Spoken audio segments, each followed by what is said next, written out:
voted on. This is the progress report on the said bill, that this House do agree with the report of the Committee of the Whole House on its consideration of the Children Bill, National Assembly Bill number 38 of 2021, and seek leave to sit again. The principal object of this bill is to repeal the Children Act of 2001 to provide for parental responsibility, fostering, adoption, custody, maintenance, guardianship, care and protection of children, to make provision for the administration of children's institutions, to give effect to the provisions of the Constitution, and for connected purposes. If you're just joining us, the business of the National Assembly is about to begin. On your screen is the Speaker of the National Assembly, Honorable Justin Muturi, who is going to oversee the business of this House this afternoon. I will now hand you over for this live broadcast. Enjoy your viewing.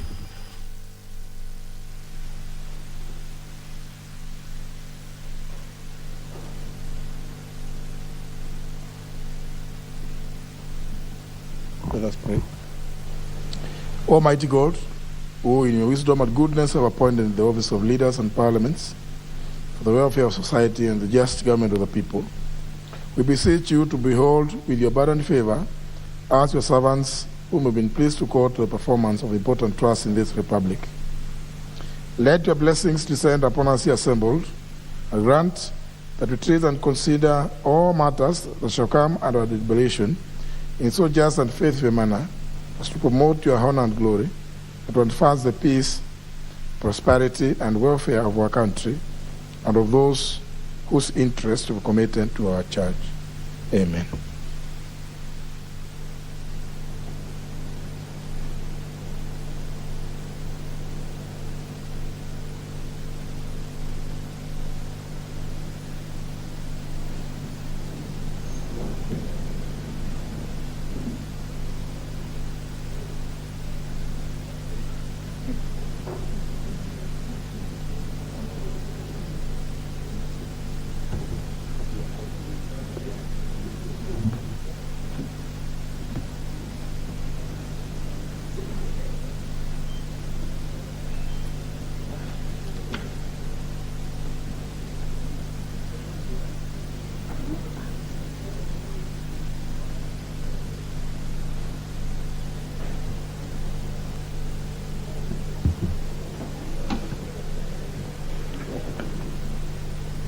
Ring the quorum bell, please.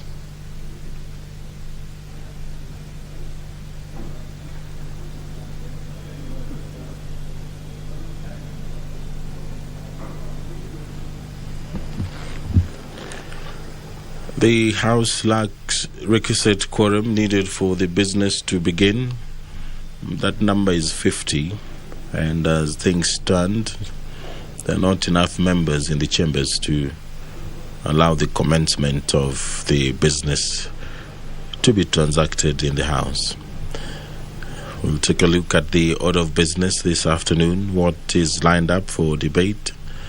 Among them, the consideration of nominees for appointment to the Ethics and Anti-Corruption Commission. This is a special motion which will be moved by the Chairperson, Departmental Committee on Justice and Legal Affairs, that taking into consideration the findings of the Departmental Committee in its report on its consideration of names or nominees for appointment as members of the Ethics and Anti-Corruption Commission, laid on the table of the House on May 12, 2022, and pursuant to the provisions of Section 10, Subsection 3 of the Ethics and Anti-Corruption Commission Act of 2011, and Section 3 and 8 of the Public Appointments Parliamentary Approval Act of 2011, this House approves the appointment of Dr. Cecilia Mbinya Mutuku and Mr. John Ogalo as members of the Ethics and Anti-Corruption Commission.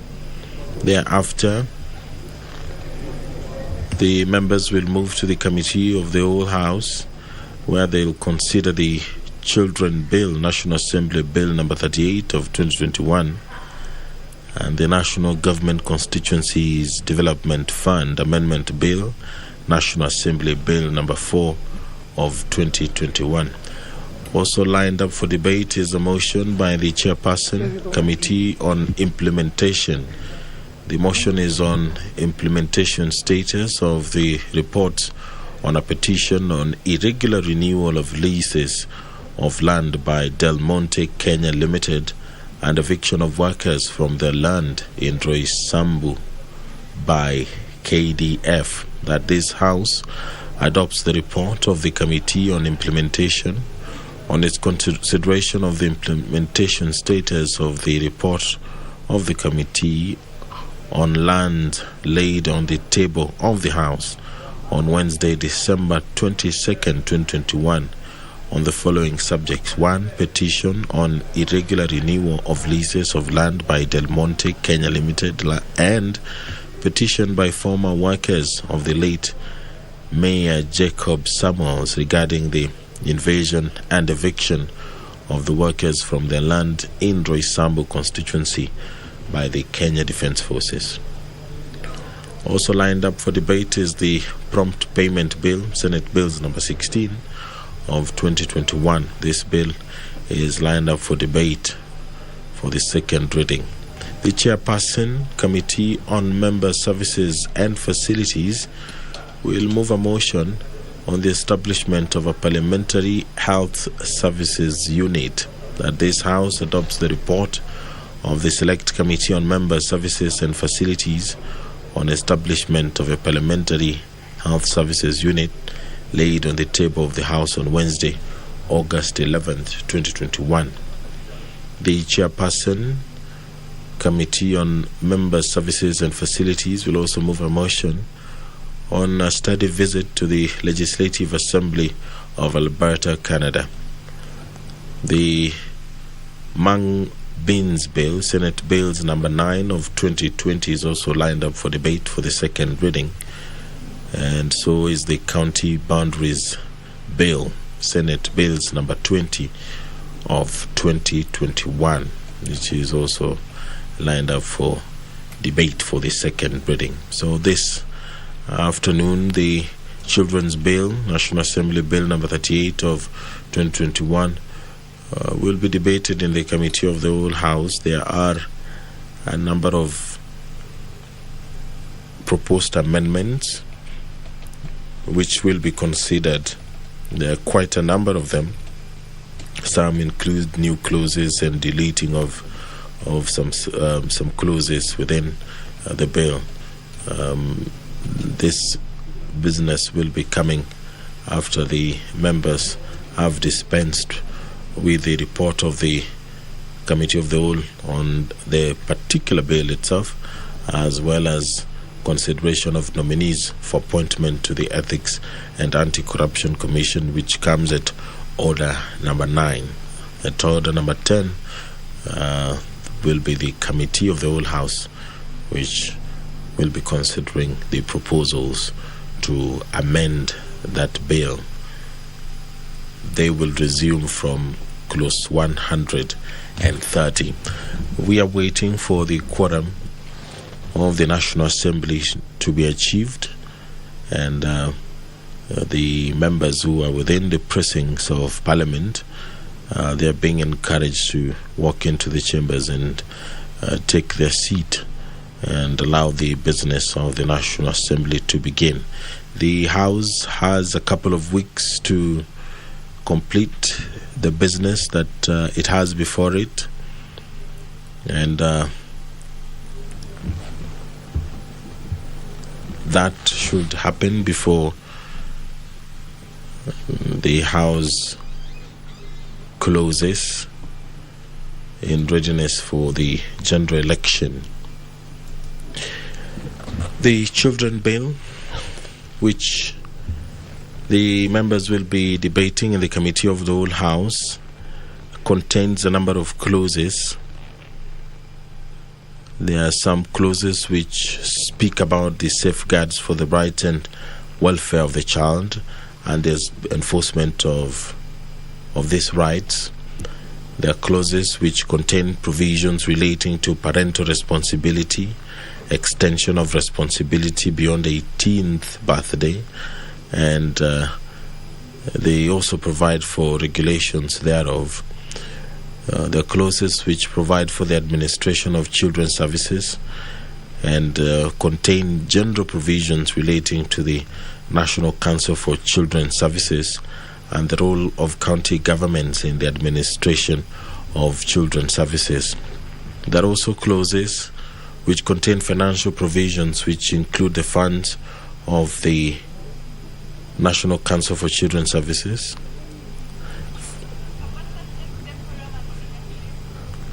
Quorum has been achieved. Very well. Now we have quorum. You can stop the quorum bell.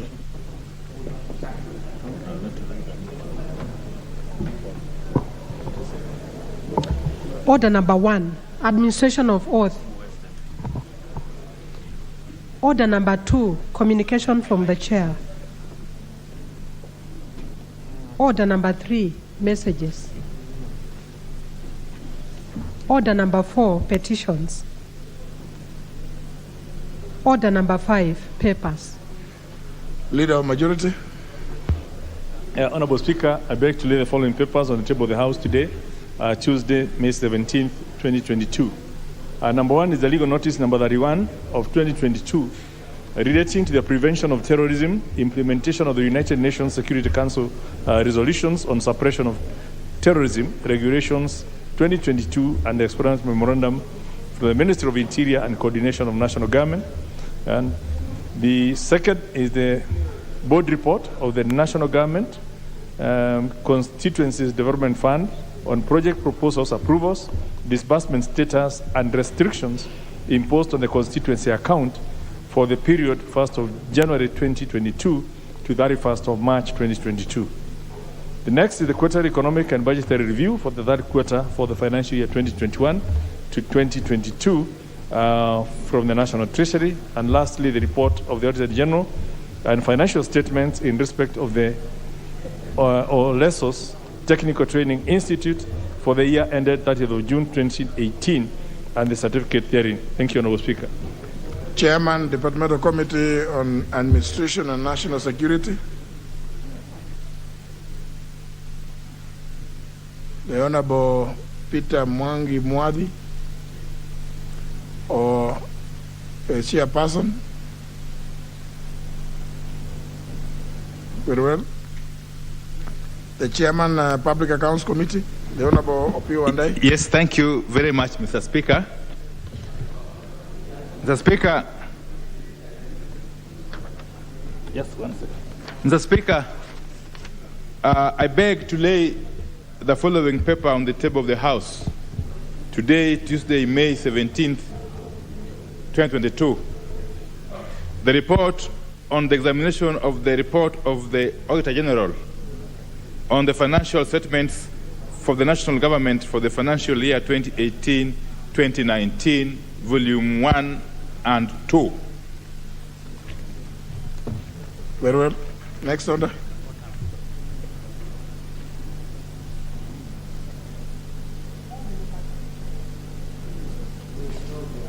I hope members can have a look at what the Honorable Opio and I is tabling. That voluminous document.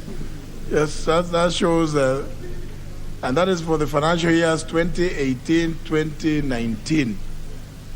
So there's still 2019-2020.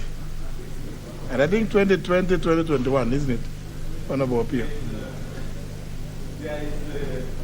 Give him the mic. This is 2018-2019. There is still 2019-2020, which we are hoping to table before we are done. And then there's 2020-2021, which we won't be able to table because we are yet to examine it in full. Yeah. Very well. I think you've made very, very good progress, Honorable Wandai. Your committee has really done very well to bring up to speed these reports.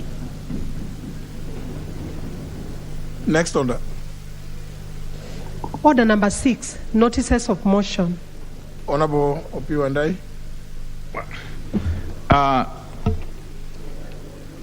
Honorable Speaker, I beg to give notice of the following motion: that this House adopts the report of the Public Accounts Committee on the examination of the report of the Auditor General on the financial statements for the national government for the financial year 2018-2019.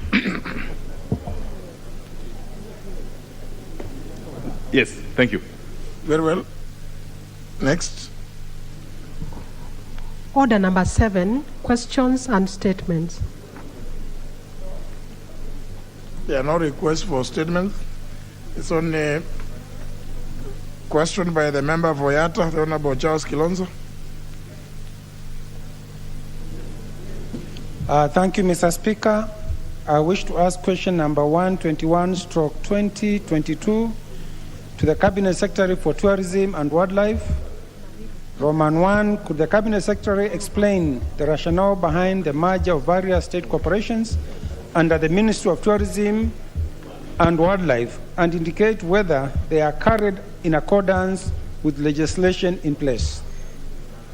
Roman 2, Mr. Speaker, could the Cabinet Secretary confirm whether public participation was undertaken prior to the said merger of the state corporations, including Kenya Tourism Board, the Kenya Export Promotion and Branding Agency, the Kenya National Convention Bureau, and the Tourism Research Institute? Thank you, Mr. Speaker. The question will be replied to before the Departmental Committee on Sports, Culture, and Tourism.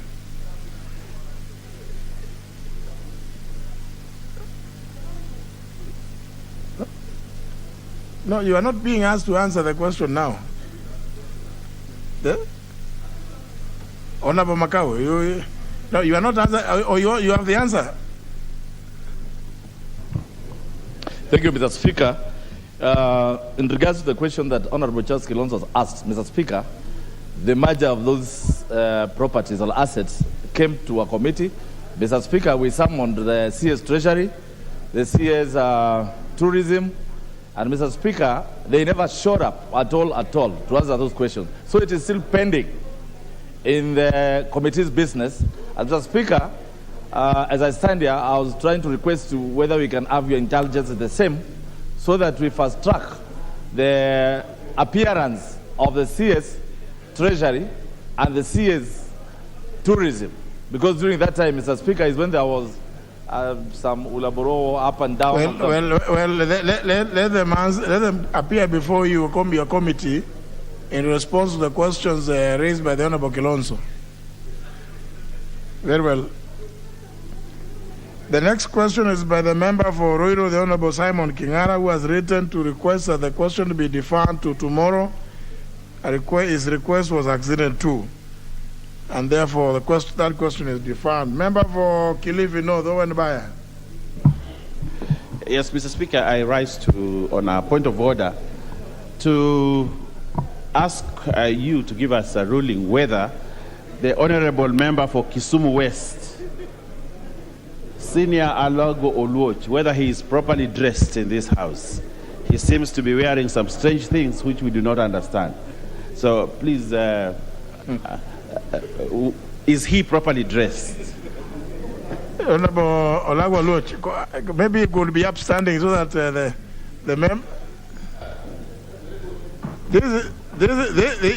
member for Kisumu Town West should be actually congratulated.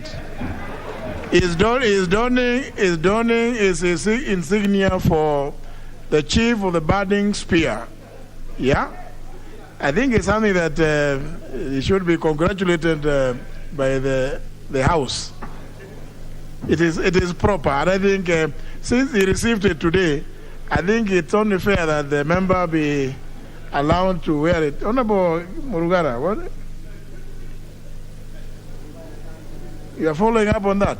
Yes. Thank you, Mr. Speaker. Speaker, that's a good ruling, which I think will guide the House, especially when it comes to insignia, such as what the Honorable my London friend, senior. He's a London gentleman.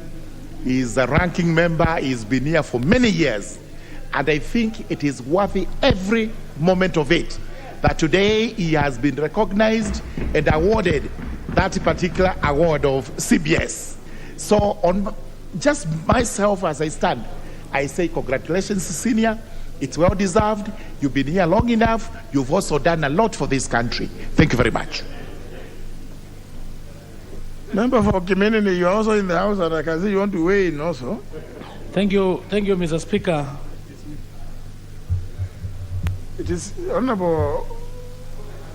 Mr. Speaker, I want to take this opportunity to congratulate Honorable Lago Lodge. Mr. Speaker, I had an opportunity also to get that medal.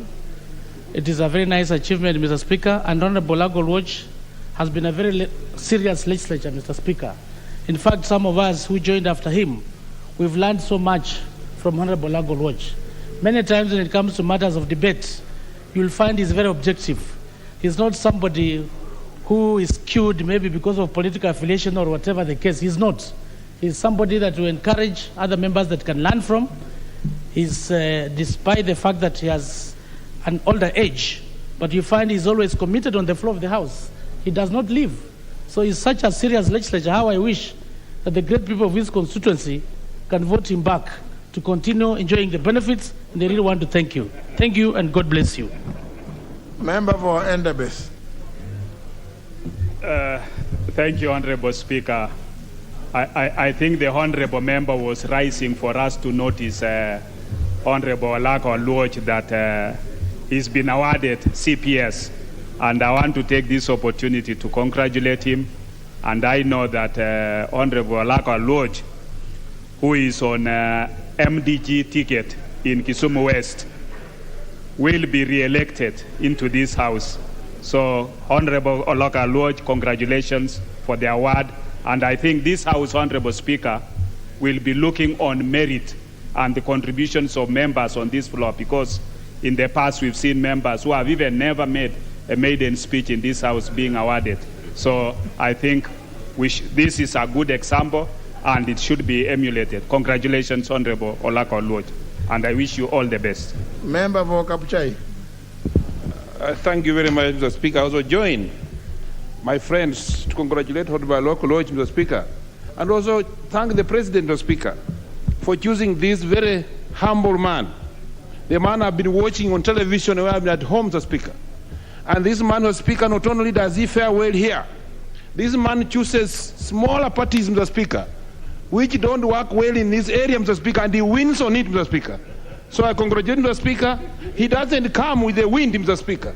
He comes with his brains, and I think the brains are the ones giving this one. I also join my people of Kapuchai to congratulate him, Mr. Speaker. Thank you, Mr. Speaker. And he's formerly the Member of Parliament on Fort Kenya ticket, Mr. Speaker. Congratulate him, Mr. Lago Lodge. Thank you, Mr. Speaker. Member for Homa Bay. Thank you, Honorable Speaker. Honorable Speaker, my voice is a bit coarse. But Honorable Speaker, we were celebrating Martha Karua yesterday. But Honorable Speaker, when I joined Parliament, I joined the Justice and Legal Affairs Committee, and I've remained in that committee, Honorable Speaker, to date, under the mentorship of Honorable Lago Lodge. Honorable Lago is the ranking member of that committee. I think he has served for over 10 years in that committee consistently. What I like about Honorable Lago Lodge is that even where he disagrees with you, he does it with a lot of respect and dignity. And because of that, his work and good work has not just been noticed in the committee, but even on the floor of the House here, Honorable Speaker, whenever we need to be sobered by wisdom and real leadership, Olago always steps up. So mine is to congratulate him and hope that this CBS first class will land upon us one day. I know he's facing election, but I wish him well. I thank you, Honorable Speaker.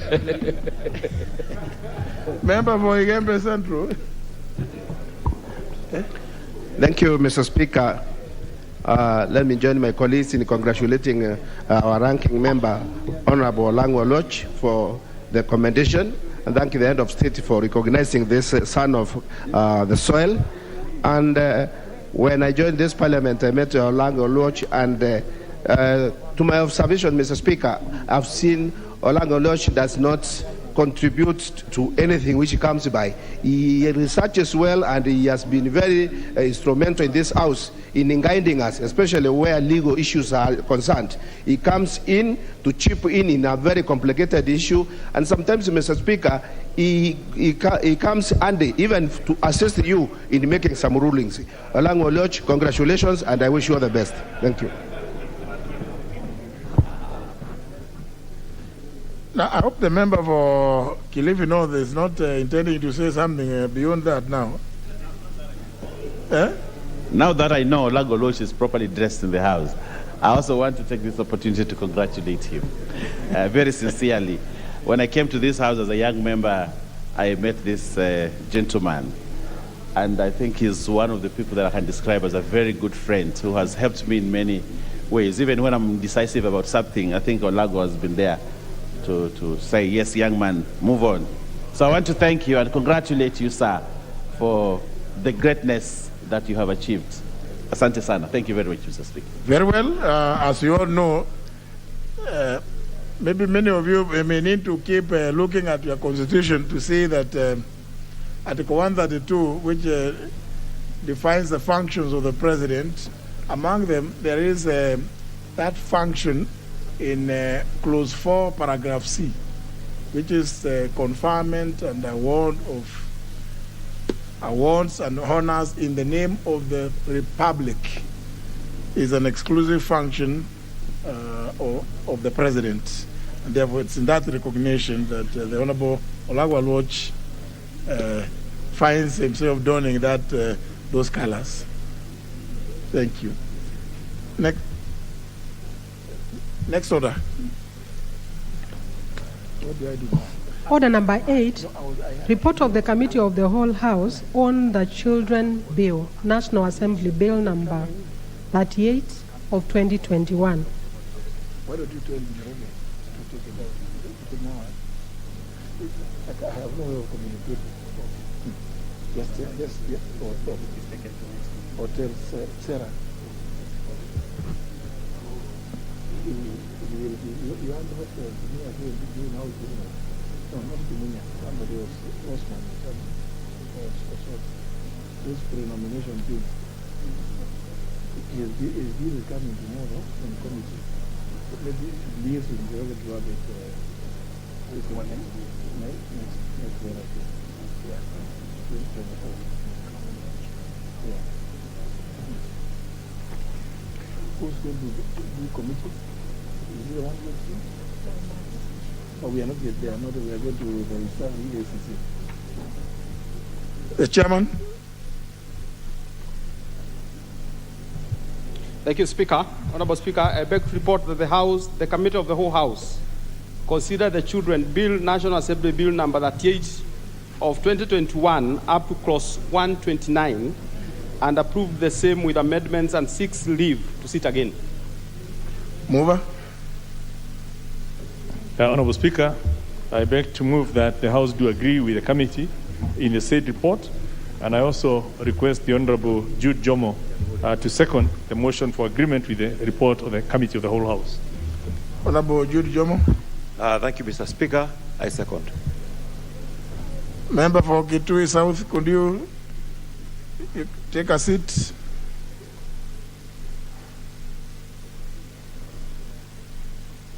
The member who is whispering to the member for the Raka.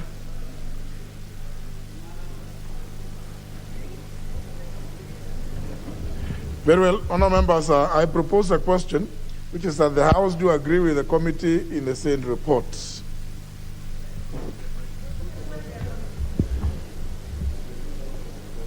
I confirm that we have a quorum. So I put the question, which is that the House do agree with the committee in the said report. Will as many as of that opinion say aye? Aye. Will as many as of that opinion say nay? The ayes have it. And just for those who may have been whispering to one another and may not know what it is that you have agreed with, the committee has considered the Children Bill up to clause 129 with passed it with amendments, but seeks leave of the House to sit again. That is what you have approved. Just so that when you go out, you also say you can explain something. Yes, you have passed.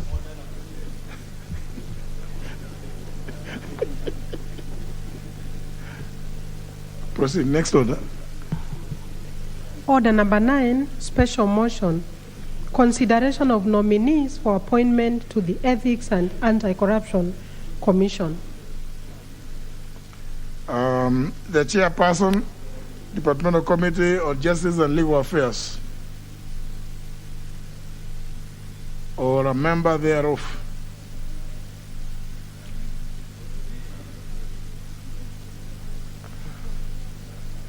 The chairman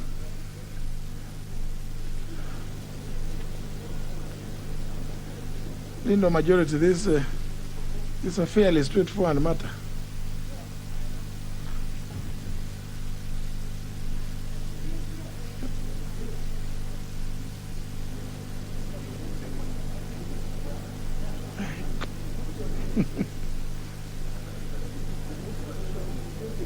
Honorable Jennifer Shamala. Thank you, Mr. Speaker, sir. I'm a member of the Justice and Legal Affairs Committee and wish to move the special motion that, taking into consideration the findings of the Departmental Committee on Justice and Legal Affairs in its report on its consideration of the nominees for appointment as members to the Ethics and Anti-Corruption Commission, EACC, laid on the table of the House on Thursday, May 12th, and pursuant to the provisions of Section 10, Subclause 3 of the Ethics and Anti-Corruption Commission Act 2011, this House approved the appointment of, and Sections 3 and 8 of the Public Appointments Parliamentary Approval Act 2011, this House approved the appointment of Dr. Cecilia Mbini Mutuku and Mr. John Ogalo as members of the Ethics and Anti-Corruption Commission. I beg to move. Yeah? Sorry. Oh, okay.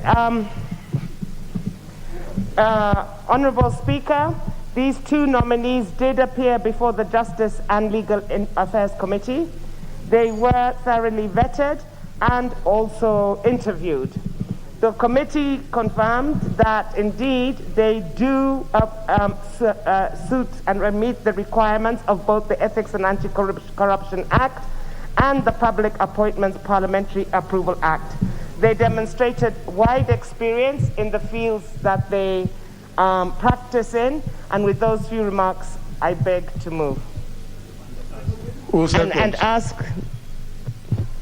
And I ask Honorable, the Majority Leader to second. Leader of Majority. Thank you, Honorable Speaker. I want to thank the Honorable Shamala for rising to the occasion. Indeed, we were just discussing whether this report is already here, and I know she's a very ardent member of the committee, so we'll do it even without the benefit of forewarning.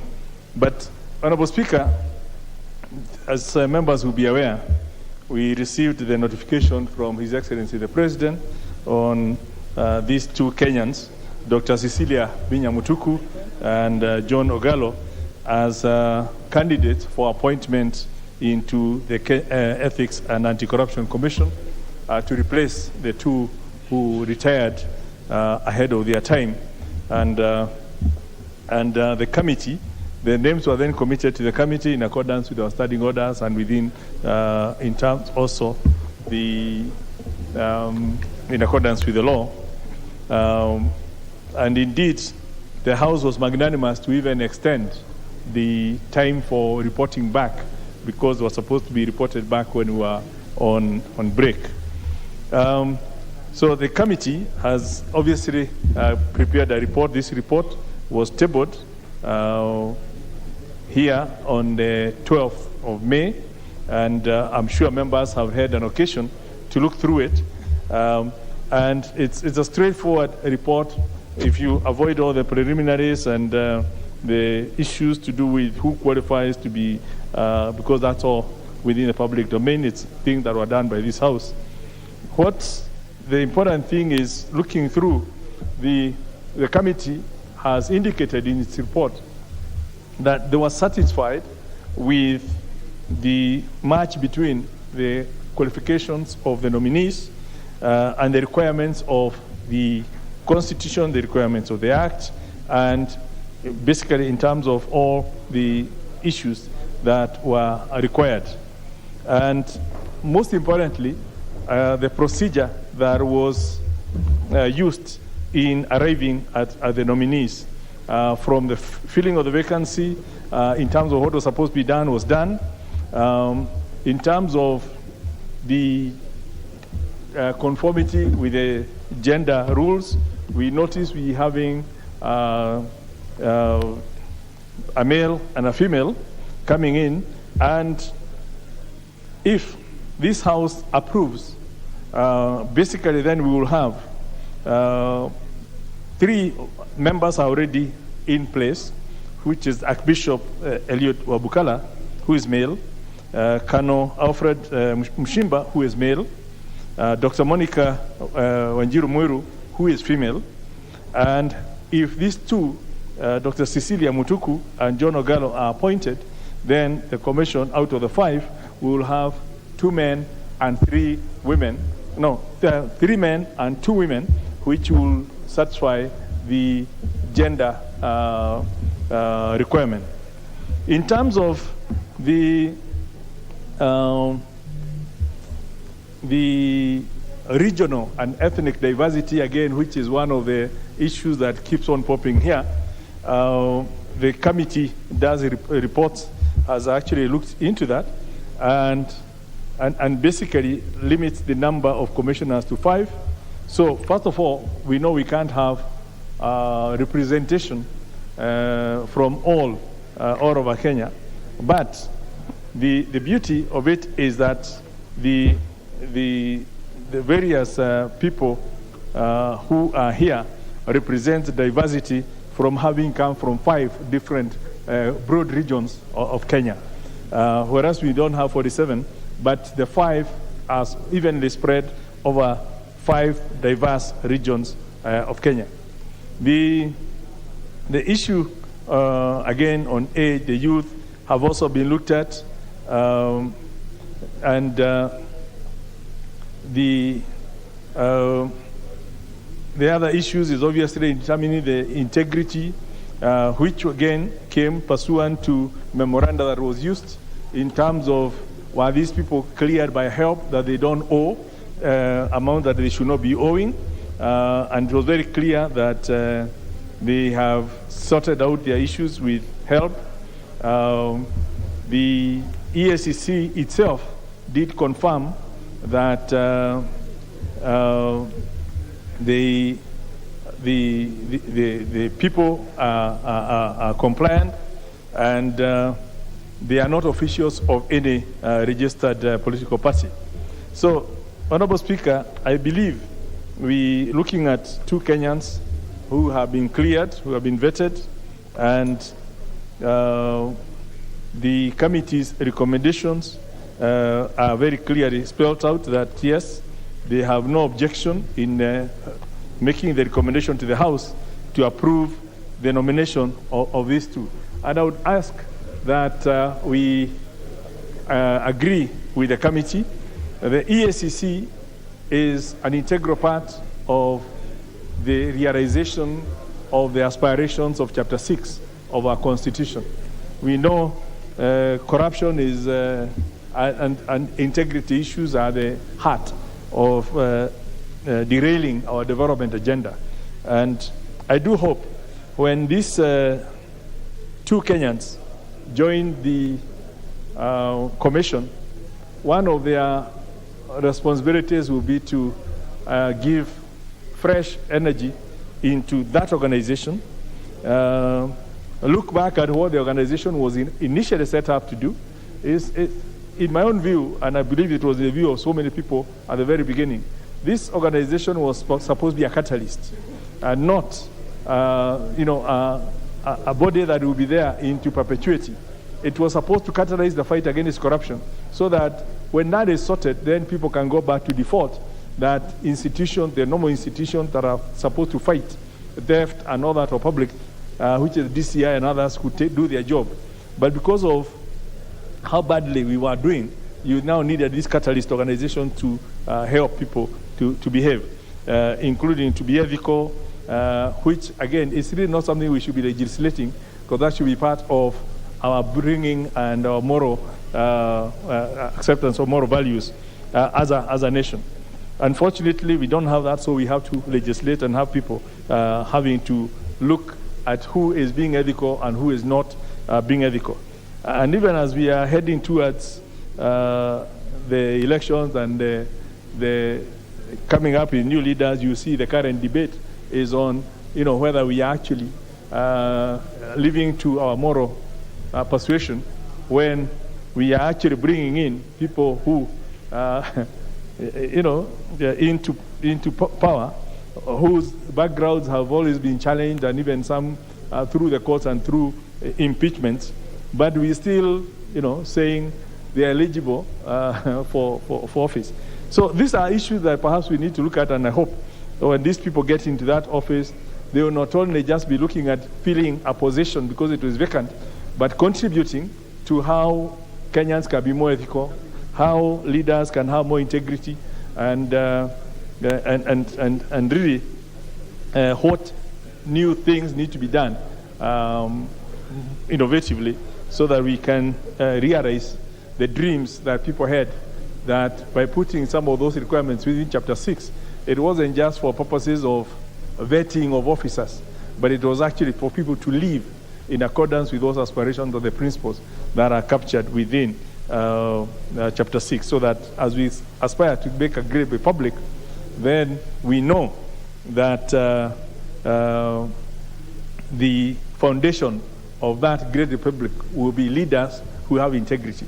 And Honorable Speaker, when we hear occasionally us giving examples of the developments taking place in Rwanda, you will see, if you look back, most of the Rwandese experience is captured in the fact that they have inculcated that culture of integrity all the way from their schools, and including, you can't cheat in exams and you can't do those things. So children get to know that this is what is right and what is wrong, what is morally right, what is morally wrong. And when people leave it, then you don't even need to have special bodies to go looking for those who have gone wayward.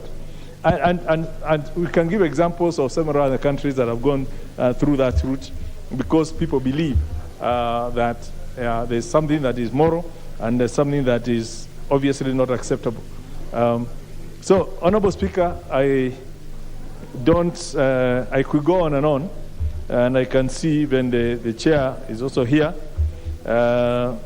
We hope he'll add some more voice when he makes his contribution. But with those few remarks, once again, I want to thank the committee, implore the new members, once they are approved by this House, to take on that challenge and turn this EACC into the body it's supposed to be, and let it never be allowed to be used for witch hunting or for political machinations, but to be the body that will return Kenya into a nation where integrity is upheld, where corruption becomes abhorred, and people believe that taking what is not yours, what belongs to the public, is actually the worst you can do to the current and future generation. When we get there, then we will say that the commissioners we put in place were worth putting in there. And I do hope these people will rise up to that challenge. With those remarks, Honorable Speaker, I beg to second.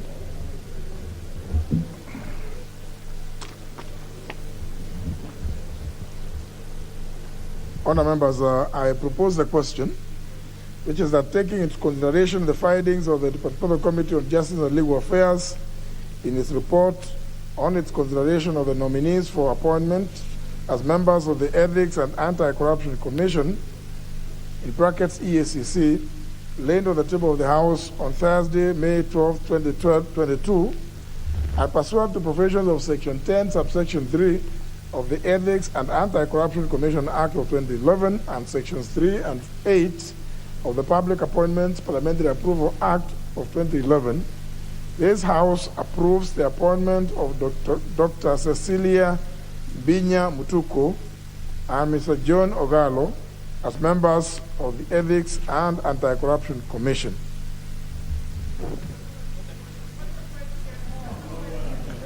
The Vice Chair of the Justice and Legal Affairs Committee has also suddenly shown up. Honorable T.J. Kajwang. Mr. Speaker, sir, my salutations to you. Those who are crying, put the question, should know that we are dealing with serious matters concerning Ethics and Anti-Corruption Commission. If there is anything that has exerted our minds, is the situation of ethics and corruption, shall I say, in this country. And so when this matter is brought to leaders as assembled, this requires proper consensus debate and full expression of the House so that we know we have an instrument by which we can fight corruption in this country.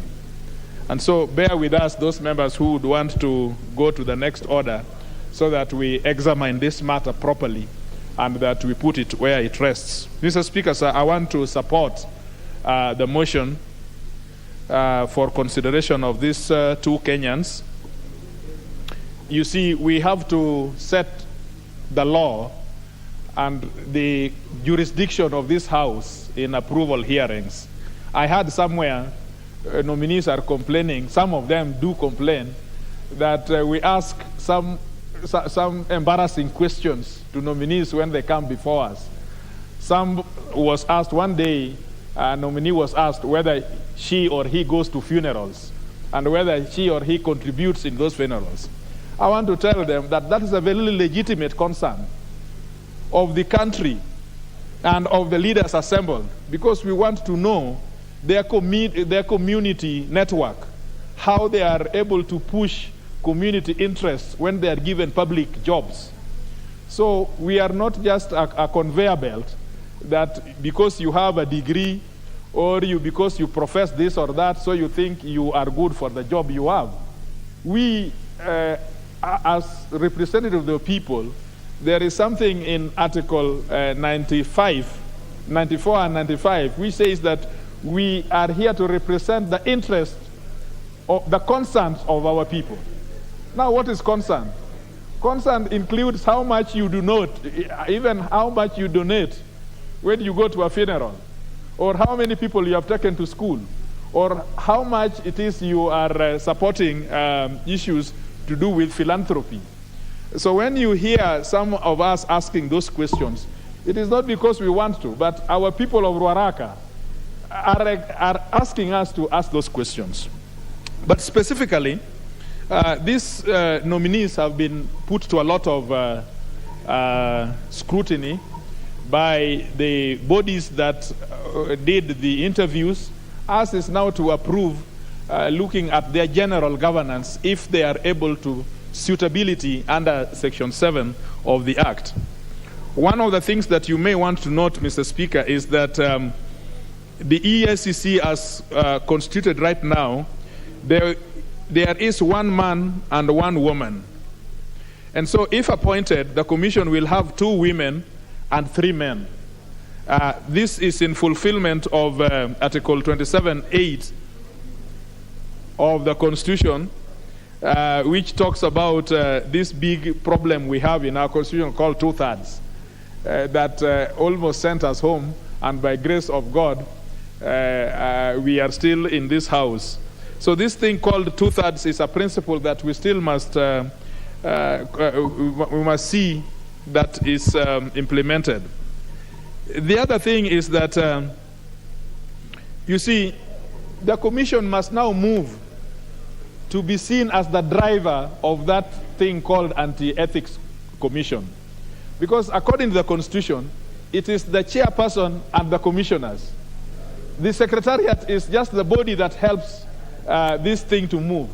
But now what we have, we can see a commission being driven by the Secretariat more than the Commission. When this is done, it gives the gap, the lacuna that exists, and it is a big problem in the fight for corruption. We hope that by addition of these people, the commission will take its place and will fight as a commission, not as a secretariat. And everybody knows, I do not know if there is anybody in this country who doesn't know, that people that ordinary wananchi are expecting to be investigated are not being investigated.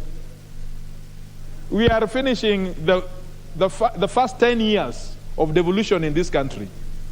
And if you ask business people from Homa Bay, if you ask those from Migori, they know the people who should be investigated.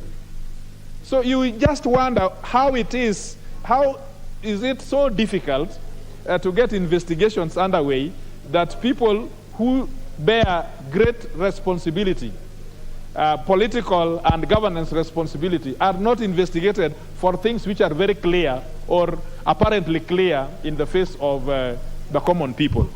We hope that this addition by these people will give the commission the impetus they need or they require to do their job. Mr. Speaker, a few days ago, this parliament discussed estimates. At least the policy and the estimates are underway. And we are putting a lot of money to this commission. The other time we did the supplementary, they cried that there was very little that was given to them, and that only the monies which were given to them were recurrents for salaries. But if you don't convince Kenyans that you are doing your job for which you need public money, you are not very honest to come and cry that we are not giving you money. We hope that these printed estimates that are going to come and the money that Parliament is going to push to these people will change the way in which the Commission has done its infrastructure in investigating crime and making decisions on who or how these things can be taken to the DPP for prosecution. There is a blame game between DPP's office and the Commission. I think that is very unhealthy. And we, as people who are consuming this information, we do not care what happens. We just want investigation and prosecutions done. They must find a meeting point between the Commission and the DPP in how they are going to investigate and prosecute. So, Mr. Speaker, we have now reinvigorated this office. There will be no excuse at all from the Commission in how crimes concerning corruption will be investigated and ultimately prosecuted. I want to support this, and I thank you, Mr. Speaker, for entertaining this motion before the floor. Thank you very much.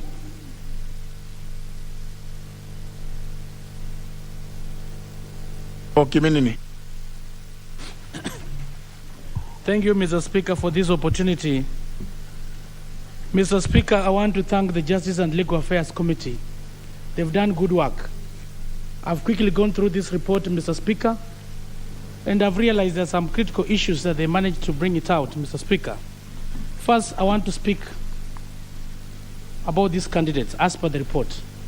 Mr. Speaker, we've been told 30% of the national revenue goes into wastage because of corruption, Mr. Speaker. And it's indeed important that whoever was being vetted must be able to meet the threshold, Mr. Speaker. Having gone through this report, Mr. Speaker, I'm a bit disappointed first by the nominee John Ogallo. Mr. Speaker, John Ogallo, it shows he's not tax compliant. He does not have a tax compliance certificate. Mr. Speaker, even as when you are going for the elective seat, you must get a tax compliance. So it is very wrong, Mr. Speaker, for this House to approve somebody like John Ogallo, and yet it has been demonstrated that he's not tax compliant. This is a gentleman, Mr. Speaker, who lives in the United States. He was not even available, Mr. Speaker, physically for purposes of vetting. He has been away for the 25 years. He does not understand, Mr. Speaker, how critical the issues. It is here in the report. I've gone through it. Let me finish. You'll get your chance to speak. Please, I'm debating. This is a house of debate, not making noise, Mr. Speaker. And I'm entitled to my opinion because I've read the report. The gentleman is not tax compliant. How do we approve somebody, Mr. Speaker, who is not tax compliant to go sit on the board of ethics and anti-corruption. Mr. Speaker, it has been demonstrated that 30% of the national revenue, Mr. Speaker, has gone through wastage in this country. And if we entertain and bring people who are not even tax compliant, Mr. Speaker, we'll be opening Pandora's box. The gentleman has been away for 25 years. That is the time it was Moi regime. He's not aware what has happened during the Kibaki regime, even the Uhuru Kenyatta regime, Mr. Speaker. So I totally oppose this John Ogallo, Mr. Speaker, because he's not been around, he's not tax compliant, and from the report it shows he has been evasive, Mr. Speaker, to pay taxes on his rental income.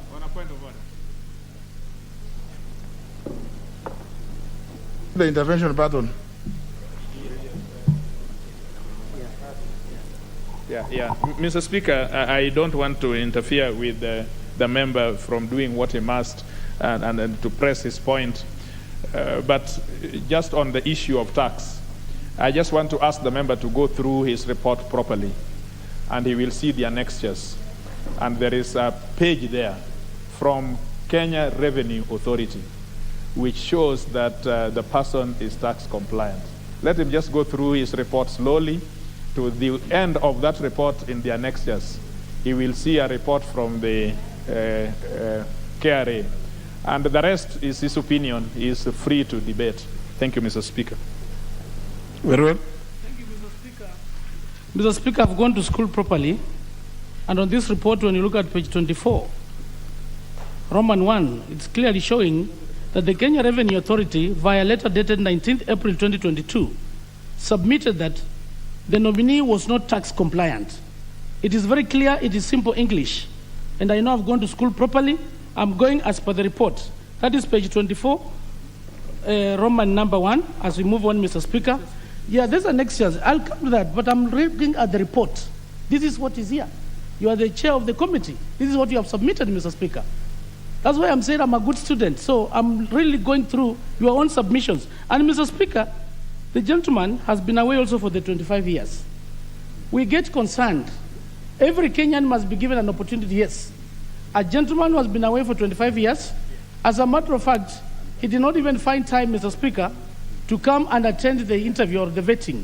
We have so many Kenyans in this country, Mr. Speaker, who are even looking for jobs.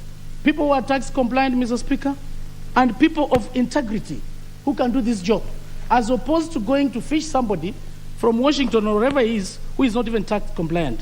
Mr. Speaker, secondly, when it comes to Dr. Cecilia, Mr. Speaker, Dr. Cecilia has very good academic credentials. He's been the head of HR in Kenya Bureau of Standards. But in her submissions, Mr. Speaker, she said clearly that in Kenya Bureau of Standards, there were these elements of corruption, whereby the unscrupulous business people in partnership with the people who work there. As an HR person, you are responsible for hiring and firing. She has not demonstrated any competence or any role she played in terms of finding out who was this facilitating corruption in Kenya Bureau of Standards with the business people, so that you can see that maybe she fired that person because she had the powers. She was the head of HR. This is a big problem in this country about fight against corruption.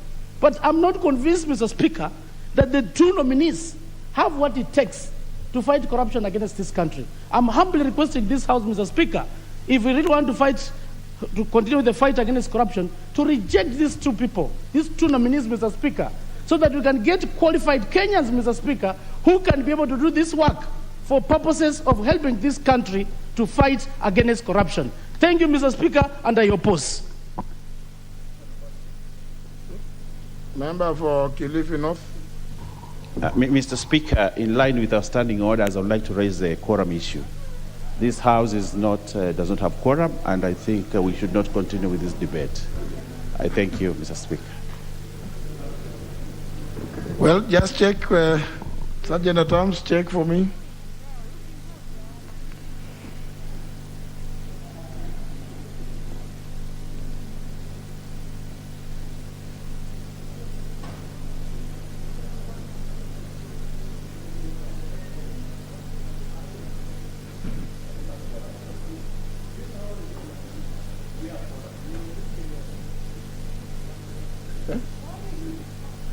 Very well.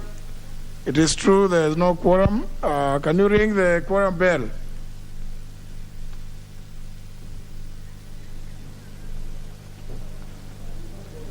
But you can't, Honorable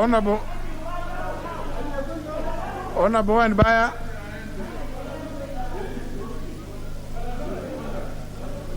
Honorable and Baya, you can't raise the issue of quorum and then walk out.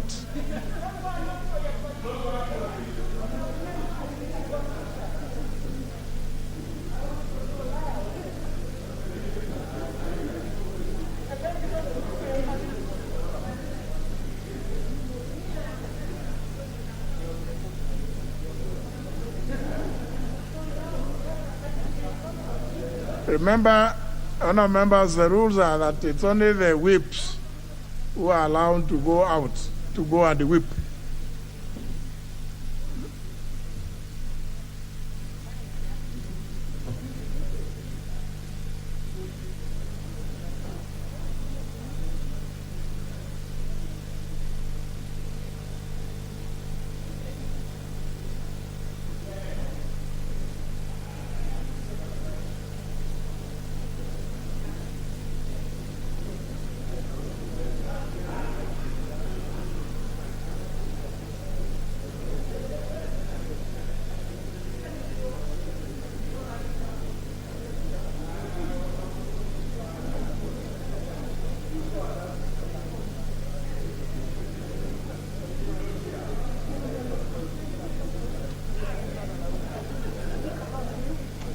Fine, Richard.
Agenda terms, those two members who are working, I think one of them must be the Honorable Rehema Jaldesa.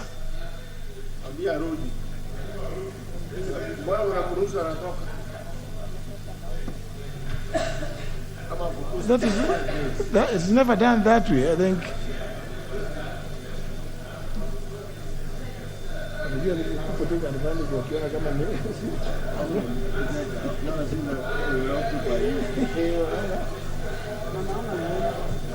almost getting the quorum. How do we have done agree that? Remember, and these people do.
Very well.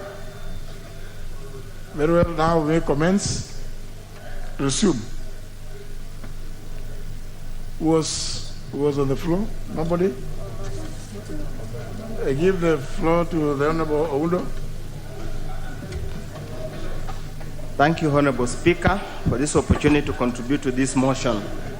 Honorable Speaker, the issue, the fight against corruption, has and will remain the cornerstone that's going to save this country.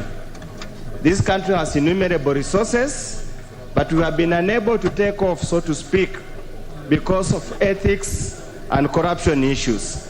Honorable Speaker, before I make general comments on the matter, I want to draw the attention of the House, and I want to support the sentiment raised by the incoming governor, inshallah, as they say, Trans Nzoia.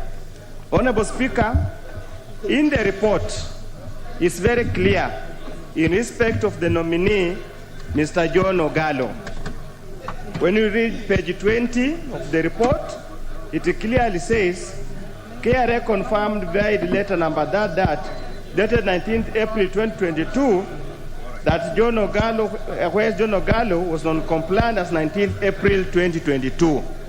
Honorable Speaker, yes, there are attachments, annexes that have been provided here, and the report by Kenya Revenue Authority, the letter from Kenya Revenue Authority, dated 12th May 2022, is very clear as well.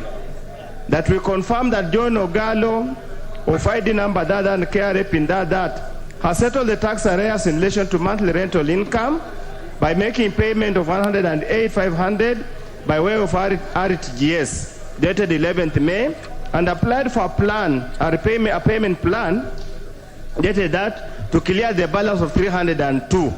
Honorable Speaker, what the import of that letter is that the nominee simply cleared the tax arrears because he wanted to attend the interview.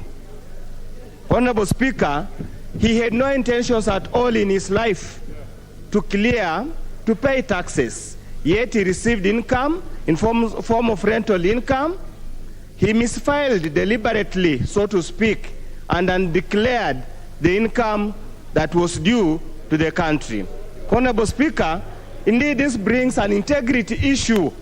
How can we have somebody who is going to sit in an integrity-related committee and yet decline to pay taxes, only pay the taxes because he had been offered the job?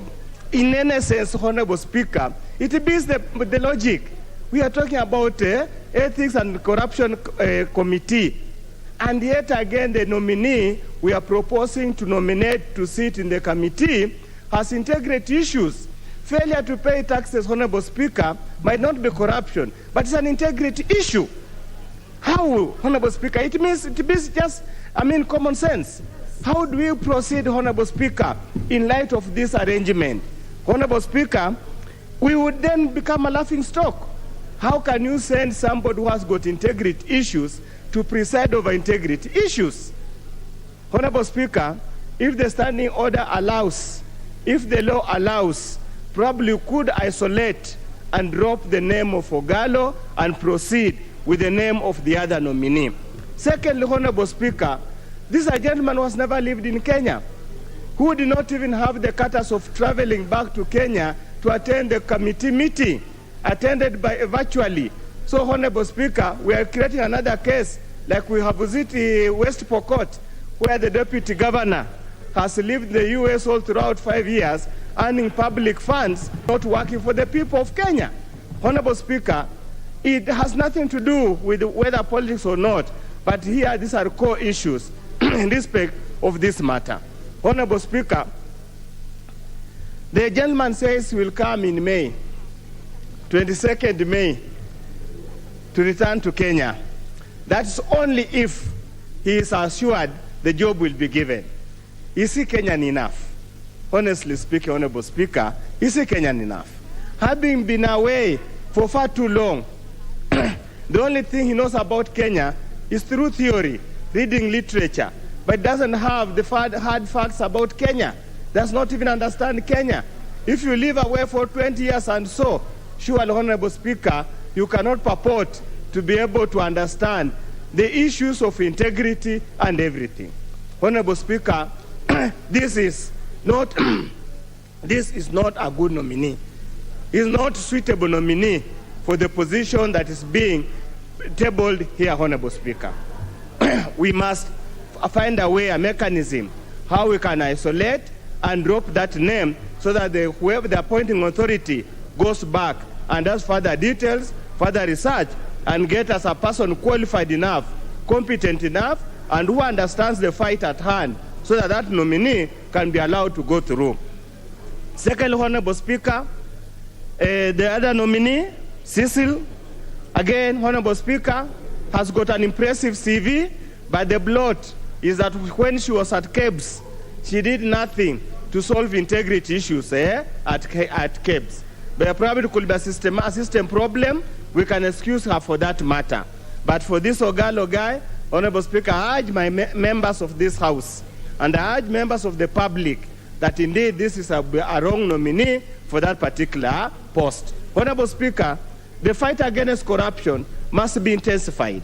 The friction between ESCC and the Office of the Prosecution is a matter that needs to be settled.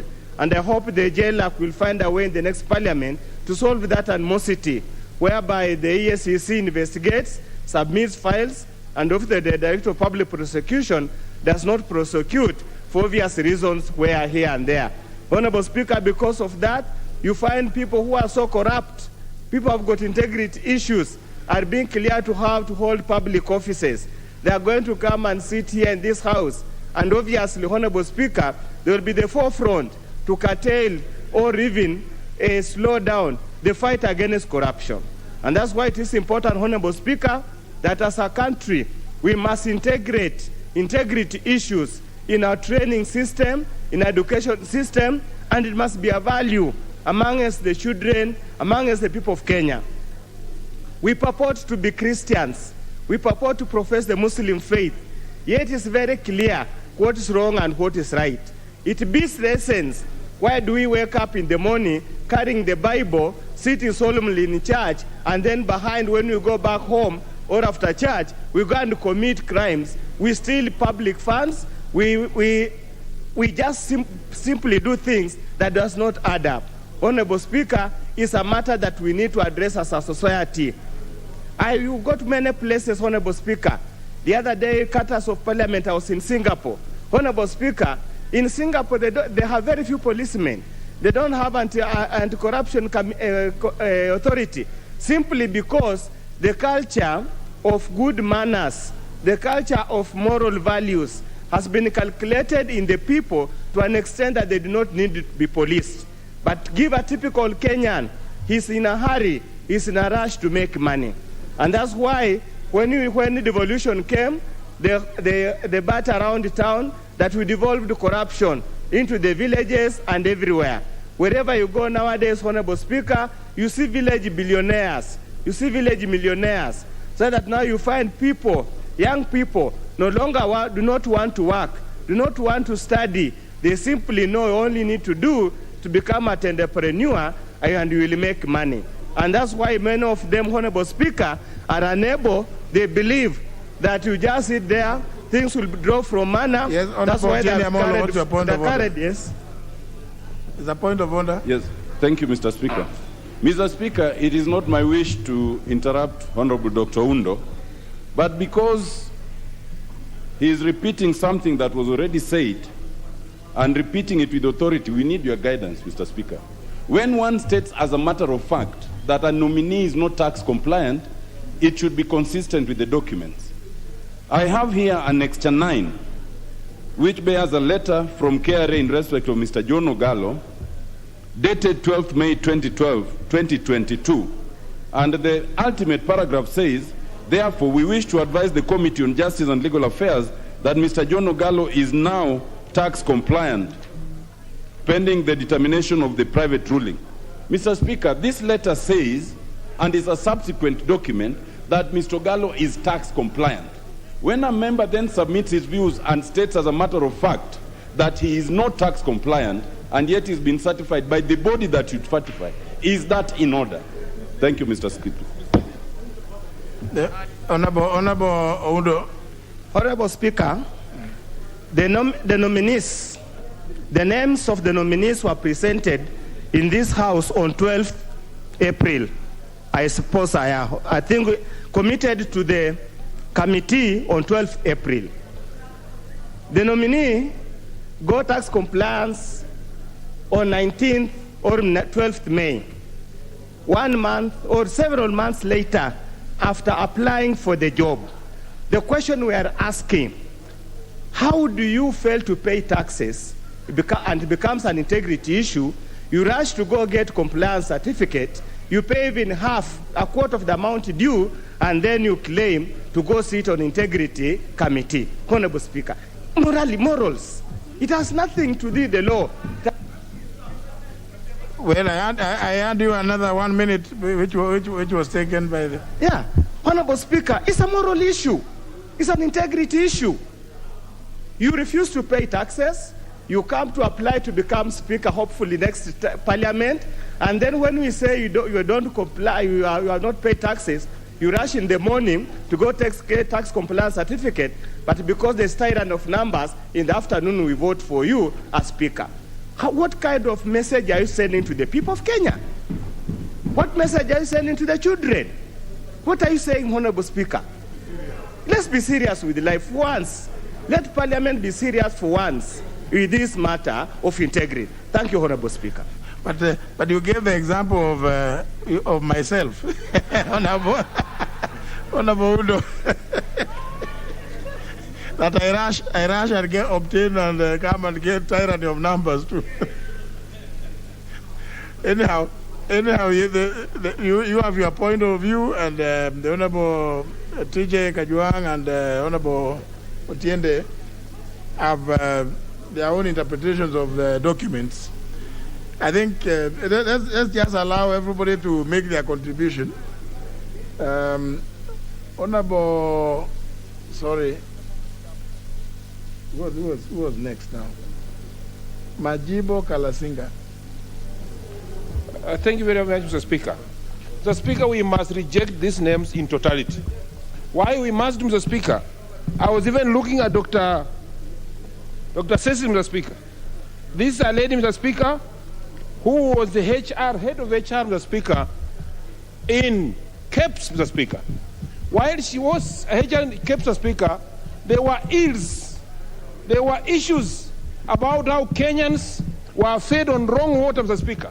The market flooded with bad water, which was a failure of the department, Mr. Speaker.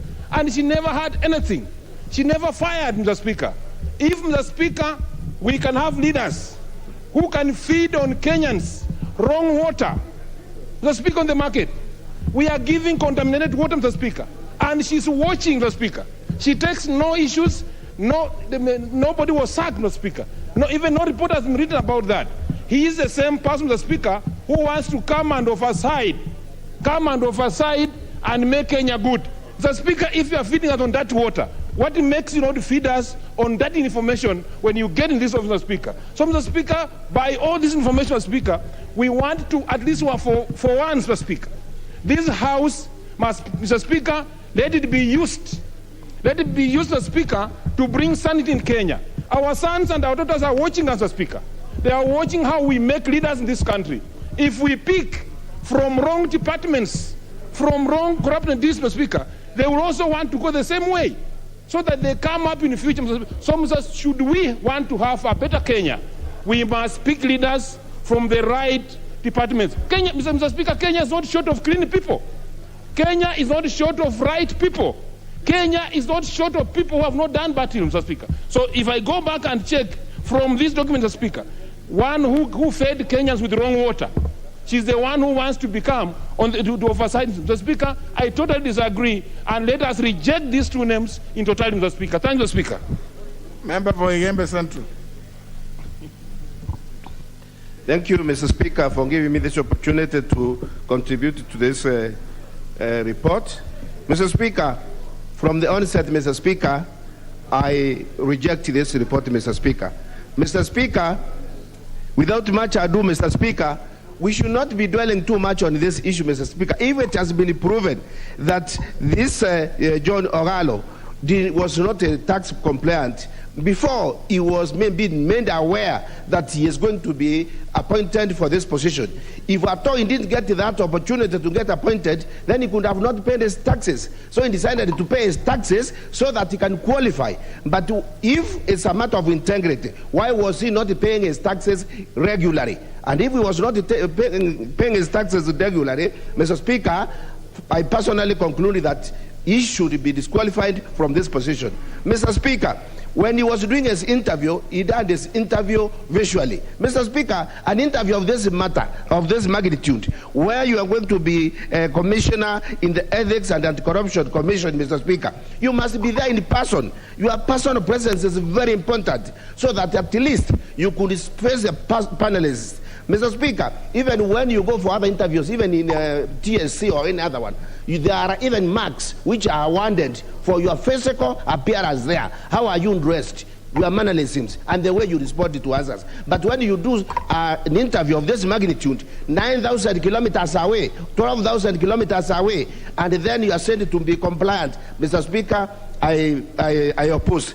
Mr. Speaker, he was patriotic enough, Mr. Speaker, he could have come here to Kenya and direct and face the panelists immediately, Mr. Speaker. Mr. Speaker, he has yet even to come to Kenya because he is waiting for us to pass his name here. And once his name is accepted, Mr. Speaker, that is when he will fly back to Kenya. Mr. Speaker, we have got many Kenyans who are qualified for this job here in Kenya, patriots who are very ready to work for this country diligently and patriotically. And once they are ready to be here, despite that they don't have those jobs, but they are ready to serve this country, Mr. Speaker. So let our Awalo stay where he is, and let's pick another Kenyan who is ready to serve the country from within, Mr. Speaker. I oppose the report. Member for Kwanza. Mr. Speaker, please let me draw your attention to the fact that as we are debating today, people are seeing, watching, hearing each one of us make a contribution. This House has some respect. This House makes law, and we must live by the law. The Speaker, it's nothing personal. I don't even know who this John Okoran, most of us don't know.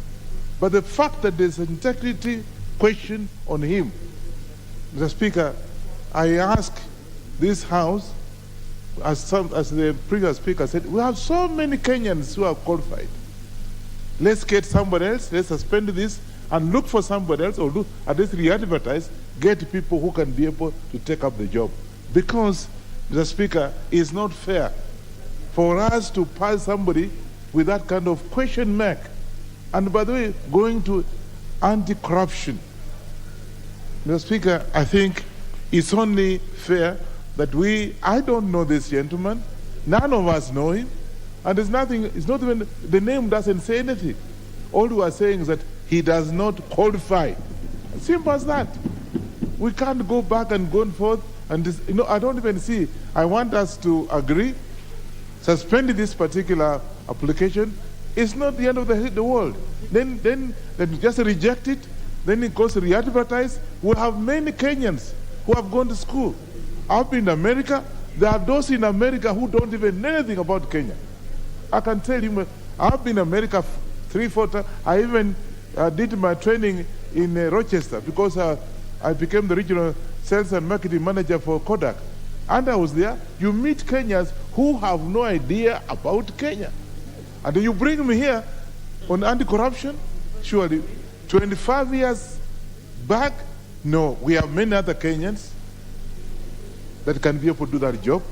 The Speaker, I think it's unfair that we actually dismiss this, reject this particular debate and move on so they can do other businesses or for the House. I reject. Member for Laisamis. Thank you, Mr. Speaker, for equally giving me this opportunity. Mr. Speaker, the nominees who have been proposed by the Legal Justice and Legal Affairs Committee for the appointment to the ESCC nominees, I think in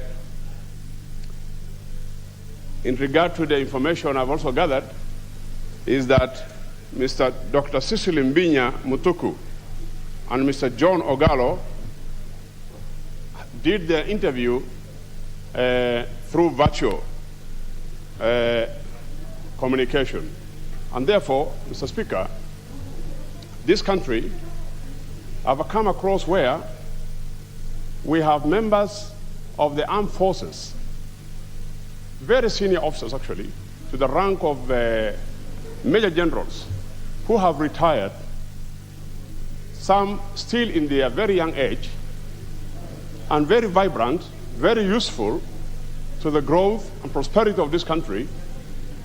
And they have actually acquired a lot of knowledge while they were still in the institution, and yet those people are just left, just like that, without anyone having track of what they are doing back at home. You can imagine people where the Kenyan government have invested in them, taking care of the security of the nation, and upon some of them reaching even the retirement age, and some of them are being laid off because everybody cannot become the Major General of the armed forces. And equally, the same applies even in the public service. The same applies even in the police service. That is why, Mr. Speaker, in some instances, you'll realize somebody called Mr. Ali, who left the Kenya Defense Forces to come and transform the police service. He actually did a very exemplary job while in the police service. We need this kind of personalities to take over running of affairs of institutions such as Ethics and Anti-Corruption Commission. Now, if we come across people like Ogalo and this another gentleman who have no integrity issues, who have questionable integrity issues, they cannot even be able to do returns for their taxes. And yet they are the ones who are being given integrity to come and manage the Ethics and Anti-Corruption Commission. It is a laughing matter. It is a laughing matter.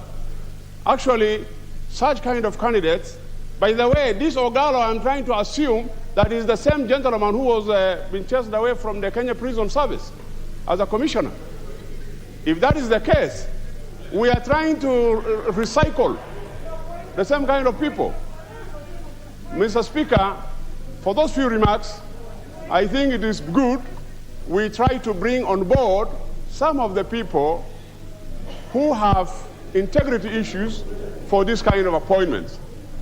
And the last not the least, Mr. Speaker, many a times we tend to promote minority people from the minority tribes, including the people with disability and women in this country, for such appointments. Unfortunately, Mr. Speaker, I come from a community called Rendile.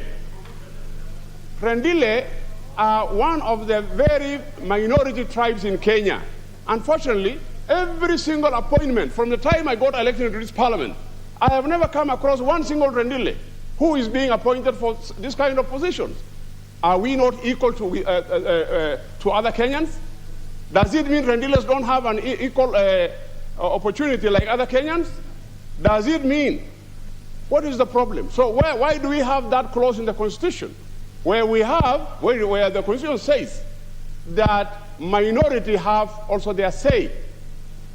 Mr. Speaker, for this reason, I think next time such kind of appointments are coming, it is better they come and seek redress from this House so that we try to deliberate on who should be brought and who should not be brought, rather than people just pushing in names of people whom we don't know. They try to throw them through the window and through the door. For those few remarks, Mr. Speaker, thank you and God bless you. Honorable Tiende Amolo.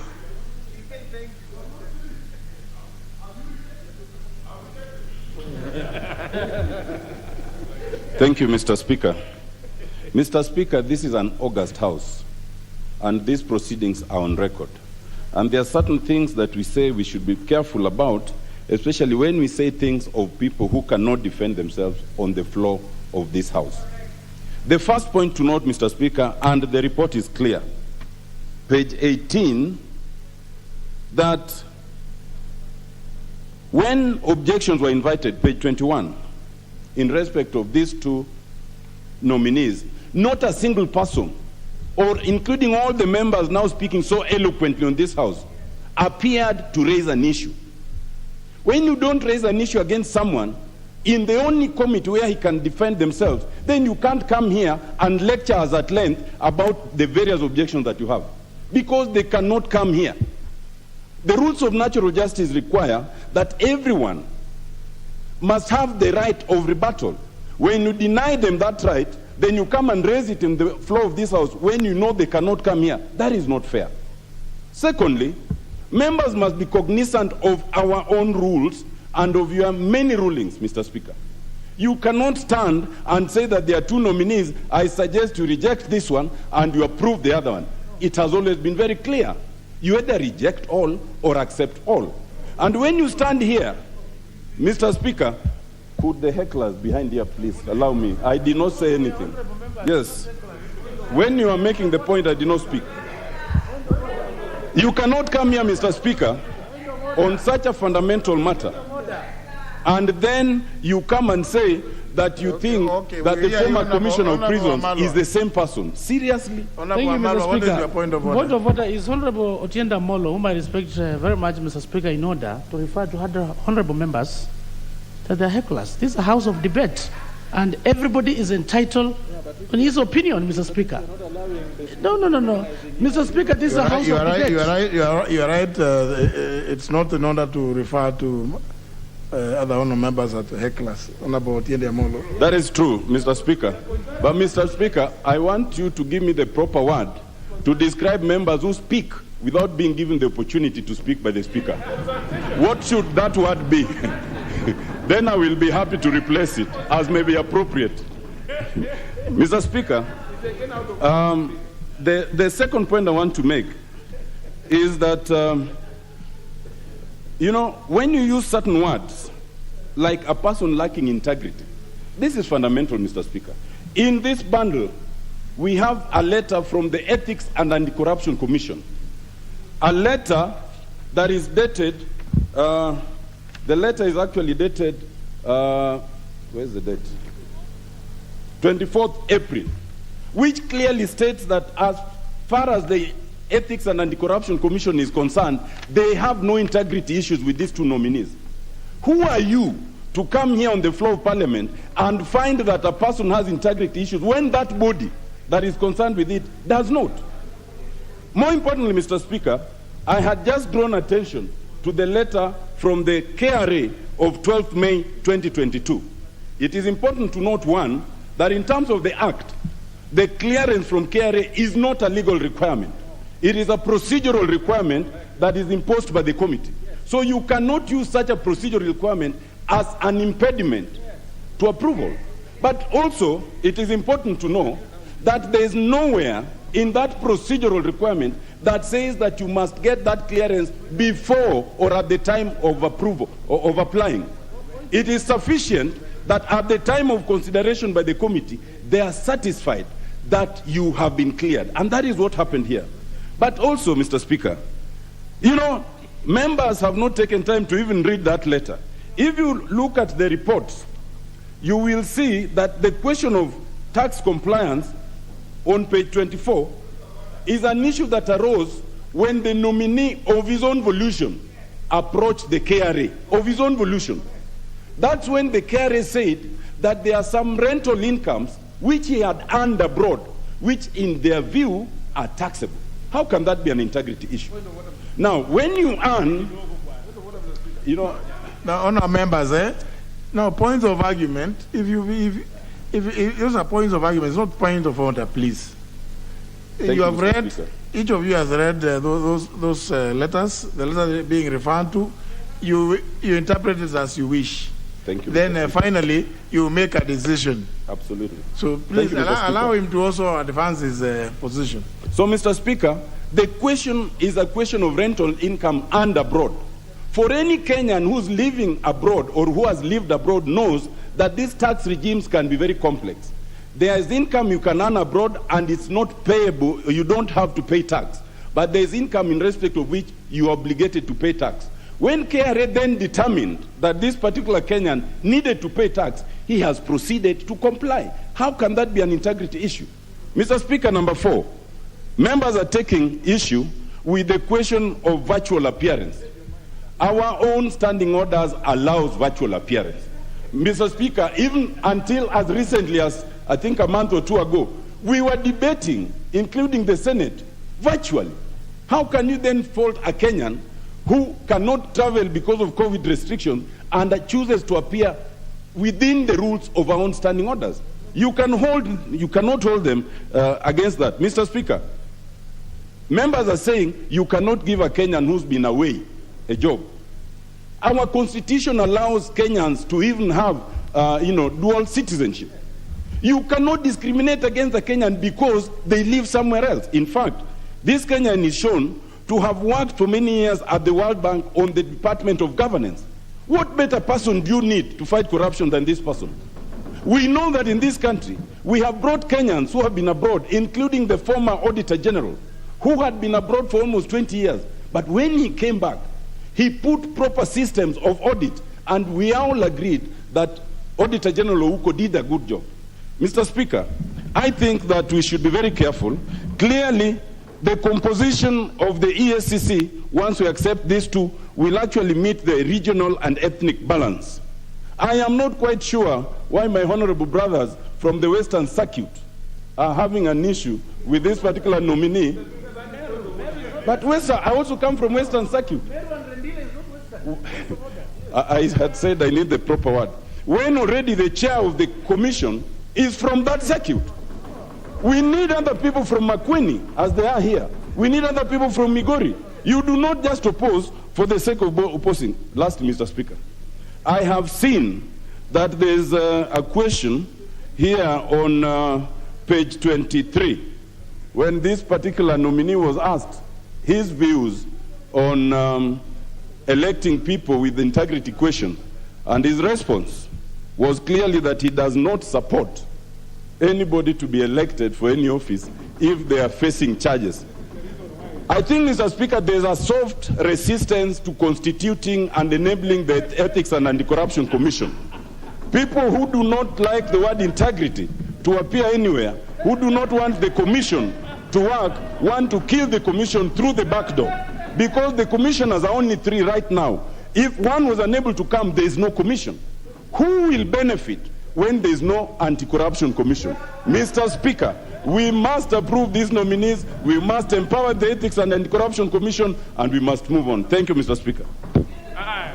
No, honor members, remember, all of you have contributed. But the matter is about what is in the report. You ought to have done it.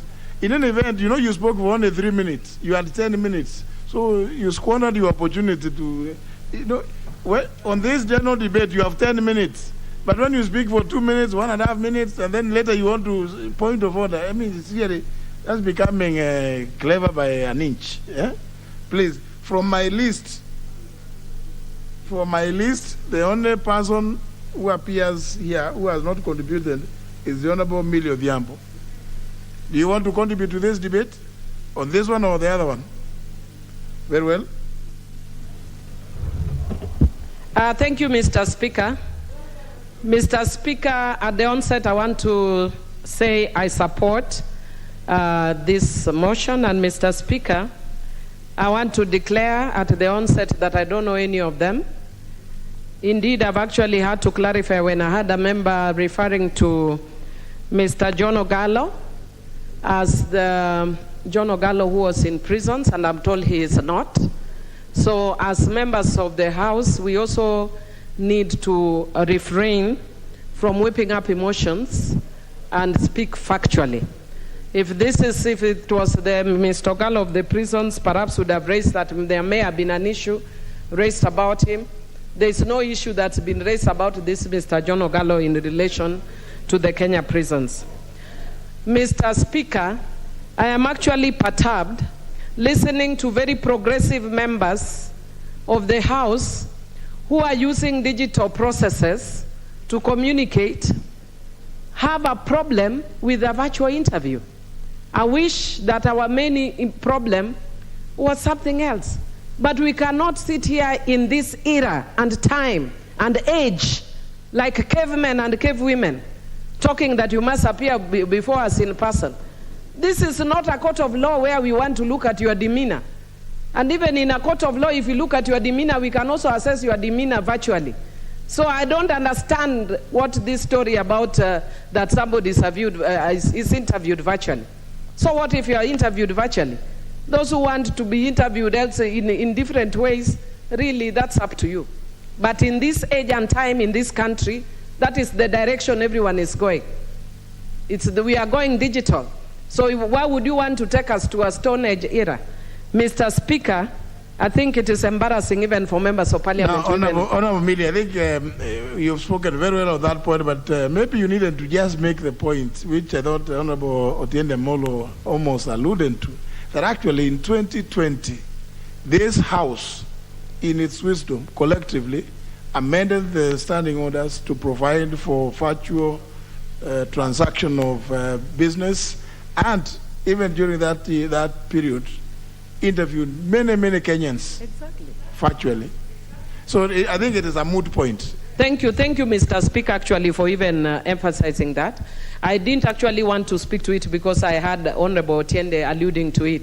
And that is why I'm saying if we really want to if we want to oppose this list, let us have cogent reasons, but not that somebody has not been interviewed virtually. Mr. Speaker, the other issue that I want to take issue with is the issue that the gentleman that a number of members have been complaining about, is the issue of tax compliance. Mr. Speaker, I have said this on the floor of the House before, and I'll say it again, that even I at one point had a tax issue with the KRA. One day I was sitting here and then they sent me a letter saying you owe us 3 million Kenya shillings. And I said, for what? Then when I went, I discovered my official name is Millie Odhiambo, but there is a woman trading as Millicent Odhiambo who is trading on maize. So they came and told me that I was actually even taken to court for trading in maize and not paying taxes for 3 million Kenya shillings, taxes on maize. Mr. Speaker, I'm sure you know that when I'm here, I hardly have time to trade on maize. But before you clear that, every lawyer here will tell you before it is sorted out. First of all, I'm innocent, but other than that, it means it is an ongoing matter and it will actually hold me back on any issue. But it does not make me guilty. Neither does it make me complicit. I will give you live examples that have happened in this House. One time, Honorable Catherine Muma appeared before us as a select committee on the Constitution. We had a bit more powers then to make appointments in the transitional constitution. And I remember Honorable Martha Karua, which I'm very happy was appointed actually as our deputy presidential candidate. Honorable Martha raised an issue about Catherine after she came before us as a committee. And she raised an issue about a civil matter of non-payment of some money. But Catherine had already appeared before us as a committee. What did we do? The committee had to call Catherine back and question her again on that issue. And she cleared and she got the job. Because this is a civil matter, it's not a criminal matter. They are disputing tax. And once the tribunal is done, he may clear him. So you cannot hold somebody accountable with an ongoing matter which is of a civil nature. Even of a criminal nature, you are not guilty until you are convicted. Everybody is presumed innocent until proven guilty. But this is even a civil matter. So you can't hold somebody to account because he has a dispute with KRA on tax. And Mr. Speaker, I can also tell you that even KRA on issues of people who stay abroad, they will always have an issue of double taxation. It will not come up only on this one but on others. I would want to encourage the members of the House. Majority of you actually look like you are, because this is a fairly young House, you are in your 50s and your 40s. Your children will not stay here in Kenya. So let's quit already with this issue that we seem to have with people who are out of the country. They are our children, they are our brothers, they are our sisters. I saw it when we were moving the Constitution, when people were opposing even people who have dual citizenship. But Kenya, we can't get jobs. Even when you go now, when you are campaigning, Mr. Speaker, I'm sure all of you can see it. Kenyans are desperate and are hungry because there are no jobs. So if you can get jobs outside, why are you actually begrudging people who got jobs outside when they couldn't get here? If the job has run its course and it qualifies, please, let us get better reasons for even opposing people. I would want to say for my brother from Rendile, I understand you that minorities need to be added. And I'll support you next time for any commission that comes, because I'm also a minority, I'm a Suba. And you will say, I'm not only saying it for purposes of today, that I am actually a great champion of minority rights, because I'm a minority myself. My father is a Suba, my mother is a Luo. Perhaps one thing people don't know.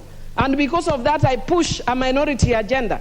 But what we agreed, which the Speaker made a ruling about, that when we are looking at about issues of diversity, you look at totality of commissions. If you have a commission where we are replacing 2 or 3 people, how do you represent the face of Kenya in 42 or 43? Now we even have the Zimbabwean ones we added recently, my in-laws. So how will we, those ones have not even been given the chairman of a cattle dip already. So if we want to add my Zimbabwe relative, surely, I think let us be honest as members of the House. And if we want to attack somebody, let us attack them with good reason. Remember, what you are doing to someone will one day be done to you or to your child. Let us not try and behave here as though the people who are brought here to us are chairs or stools or whatever. They are human beings, they are Kenyans, who also have families and have needs like us. The same way I'll be happy one day for your children if they get a position, it's the same way be happy for this John Ogallo, who I don't know, if he gets a position. If there was a serious issue on integrity, I don't care where he comes from, I would be the first person to oppose, because I'm very strong on governance issues. I would oppose.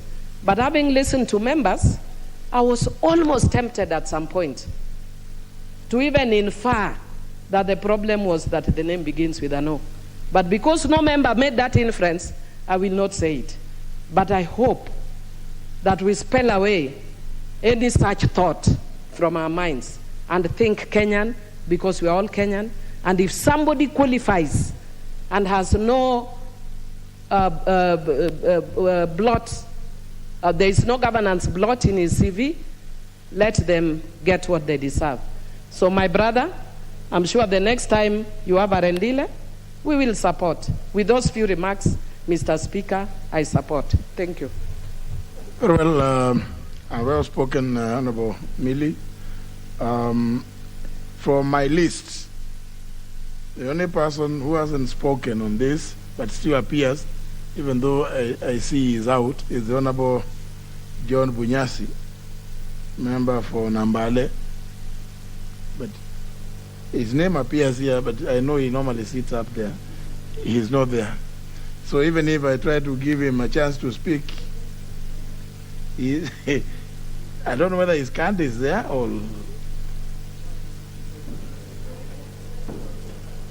Maybe there's a, but his name appears, it's showing, but... so, honor members, for obvious reasons, we can only now call the mover to reply. The Honorable Shamala.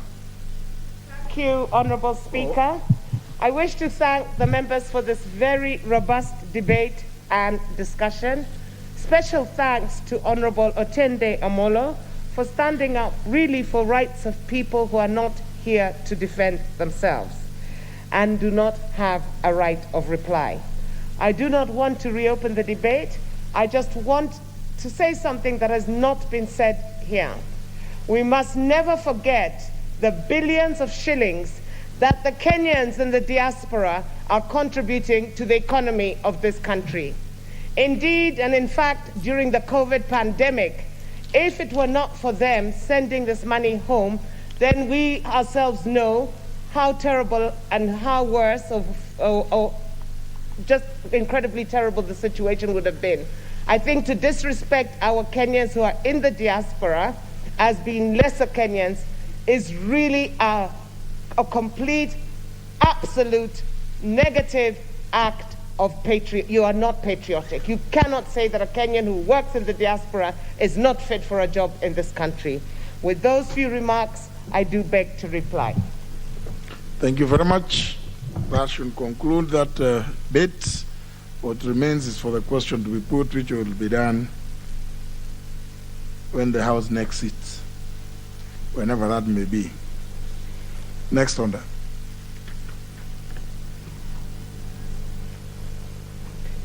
Order number 10, Committee of the Whole House.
Order, order. Members, you are now in committee of the whole House to consider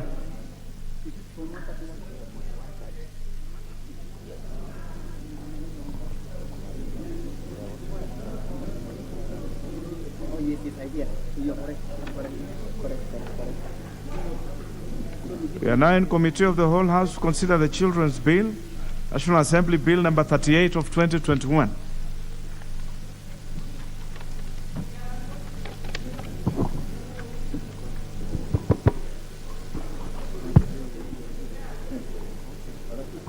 Yes, we had partially considered this bill up to 129. So now we'll start at 130. Clause 130. I propose the question that clause 130 be part of the bill.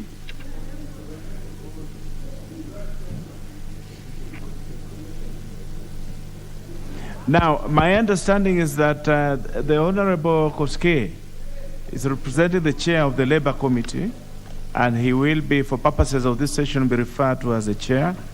And the Honorable Billy, who has substantial proposals to amend, is also present. So those two will be featuring prominently in this proceeding.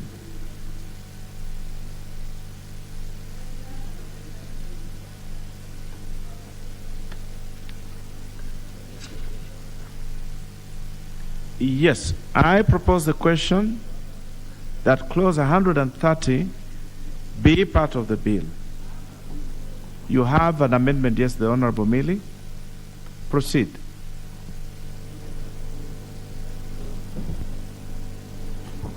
Mr. Chair, I'm actually embarrassed that I've just told the members about being IT compliant and I can't open my own computer.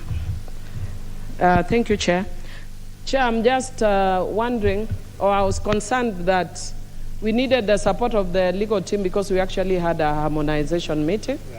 And I can see Doreen is here, but I hope Sydney is coming as well. Because if they are here, then we will be able to move faster.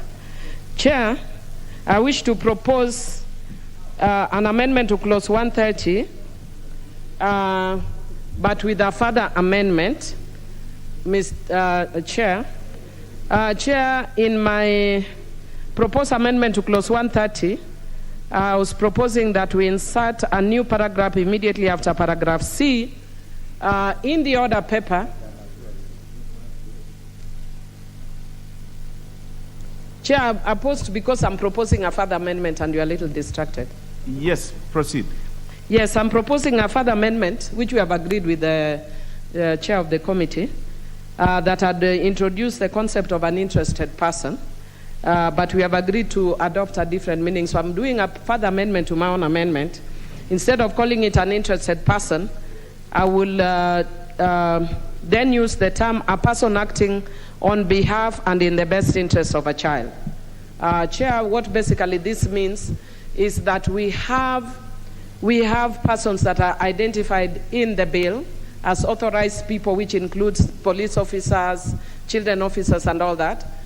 But you may have a situation where a neighbor sees something bad happening to a child, so we want to make sure that such a person can also take action. So that is a person acting on behalf and in the best interest of a child. So I move. I propose the question that clause 130 be amended as proposed by the Honorable Millie. The Chair, you have something to say to this? You agree. Very well. Therefore, that allows me then to put the question that clause 130 be amended as proposed by the Honorable Millie. Will as many as that opinion say aye? Aye. Will as many as of a contrary opinion say nay? The ayes have it. I now put the question that clause 130 as amended be part of the bill. Will as many as that opinion say aye? Will as many as of a contrary opinion say nay? The ayes have it. Clause 131. I propose the question that clause 131 be part of the bill. The Chair, you have a proposal to amend this.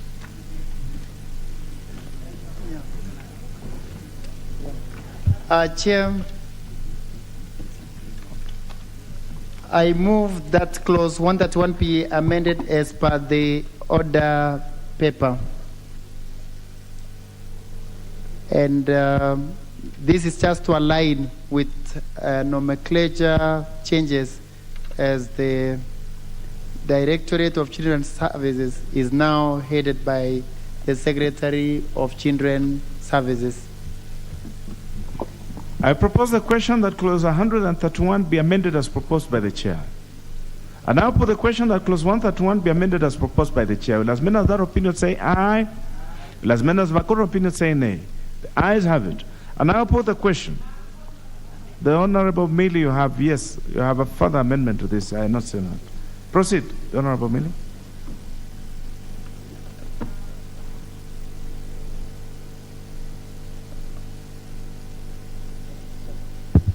Thank you, Chair. I move that clause 131 to be amended, but with a further amendment, so that instead of using an interested person, we use the words a person acting on and in the best interest of a child, just like the previous amendment. Thank you. I so move. I propose a question that clause 131 be further amended as proposed by the Honorable Millie Odhiambo. Chair? I now put the question that clause 131 be further amended as proposed by the Honorable Millie Odhiambo. Will as many of that opinion say aye? Aye. Will as many as of a contrary opinion say nay? Ayes have it. I now put the question that clause 131 as amended be part of the bill. Will as many of that opinion say aye? Aye. Will as many as of a contrary opinion say nay? The ayes have it.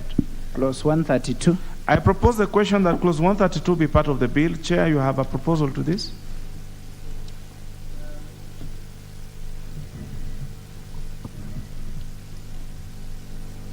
I move that clause 132 be amended as per the order paper, and this is the reason to provide for recognition of a guardianship appointed under customary law. I propose the question that clause 132 be amended as proposed by the chair. I now put the question that clause 132 be amended as proposed by the chair. Will as many of that opinion say aye? Will as many of the contrary opinion say nay? The ayes have it. I now put the question that clause 132 as amended be part of the bill. Will as many of that opinion say aye? Will as many of the contrary opinion say nay? The ayes have it. Clause 133. I propose the question clause 133 be part of the bill. There's no amendment to this. I therefore put the question that clause 133 be part of the bill. Will as many of that opinion say aye? Will as many of the contrary opinion say nay? The ayes have it. Clause 134. I propose the question that clause 134 be part of the bill. The Honorable Millie.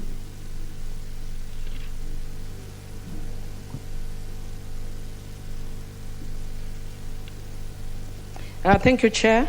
I propose that clause 134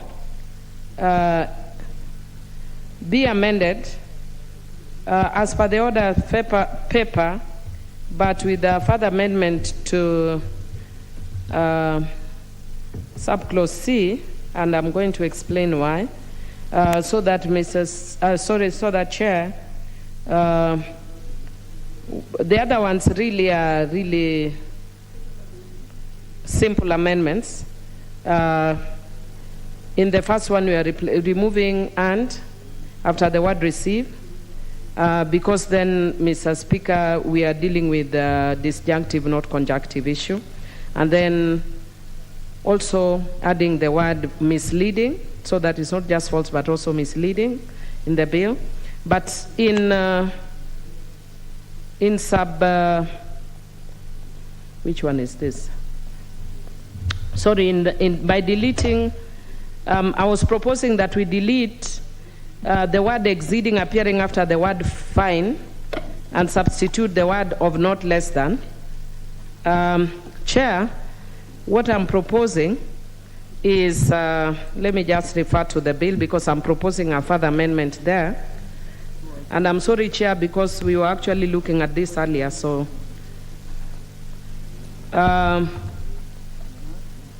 In the offense because I'm proposing that instead of the way I've worded it right now, that the only thing we do is to say a fine not exceeding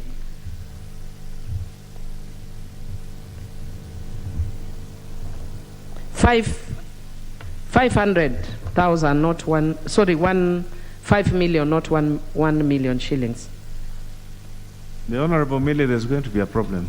Yes. With following the text of your proposal to that. Let me explain myself. I think the reason why it might be a problem, because I'm allowed to do a further amendment to my own amendment.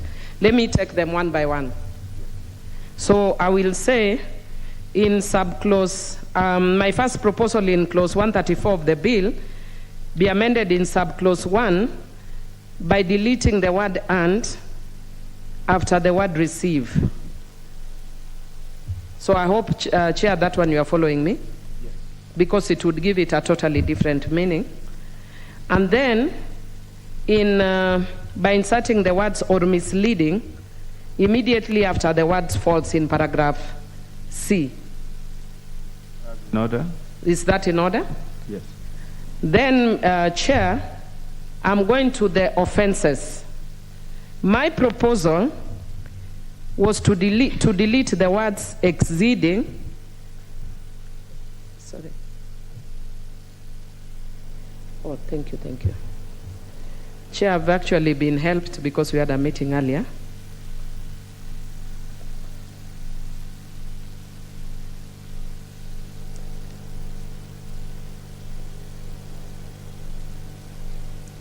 Yes, so Chair, what I'm doing is to drop the word. I think this is confusing me further. Let me just go the way I was going.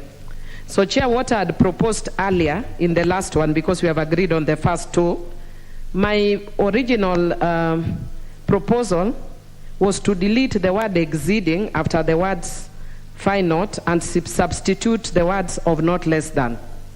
Instead, what I'm saying is that I drop that specific amendment and instead delete the word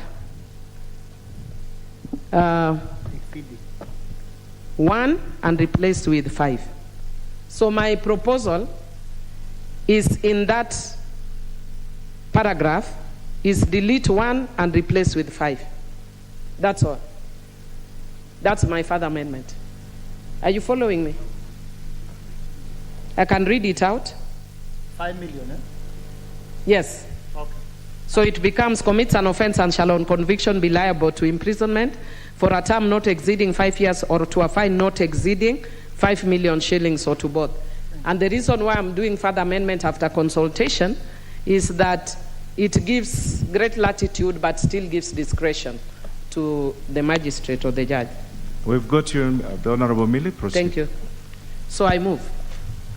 I now propose the question that clause 134 be amended as proposed by the Honorable Millie. I now put the question that clause 134 be amended as proposed by the Honorable Millie Odhiambo. Will as many of that opinion say aye? Aye. Will as many as of a contrary opinion say nay? The ayes have it. I now put the question that clause 134 as amended be part of the bill. Will as many of that opinion say aye? Aye. Will as many as of a contrary opinion say nay? The ayes have it. Clause 135.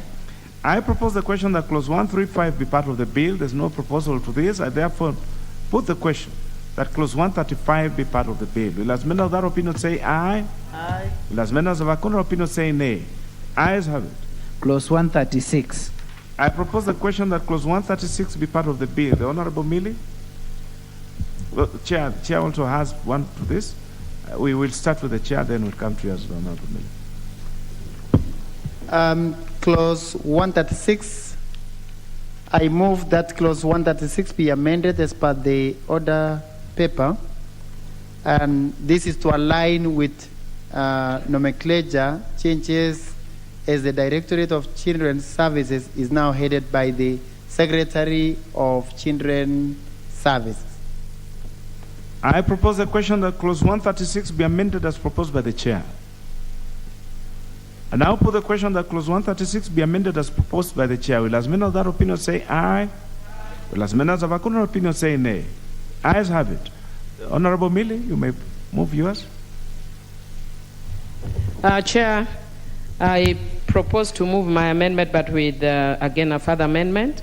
It's similar to the previous ones I'd moved, where I'd proposed an amendment by putting an interested person, but instead we are using the terminology, a person acting on behalf and in the best interest of the child. I will be handing over this just to help the technical team follow.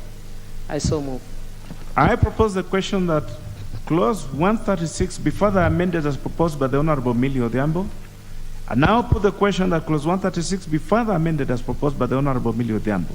Will as many of that opinion say aye? Will as many as of a contrary opinion say nay? The ayes have it. I now put the question that clause 136 as amended be part of the bill. Will as many of that opinion say aye? Will as many as of a contrary opinion say nay? The ayes have it. Clause 137. I propose the question that clause 137 be part of the bill, Chair. Clause 137, I move that clause 137 be amended as per the order paper. And Chair, the reason is to correct the numbering, inserting 1 immediately after the number 137. And the other justification is the word fit is limiting. The amendment seeks to empower the court to issue the non-interference order referred to under paragraph I against any person, not just a fit person. This is an order given to prevent a person from interfering in the life of a child.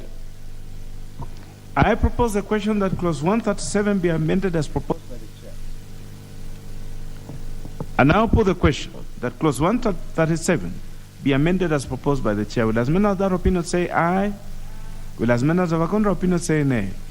The ayes have it. I now put the question that clause 137 as amended be part of the bill. Will as many of that opinion say aye? Will as many as of a contrary opinion say nay? Ayes have it.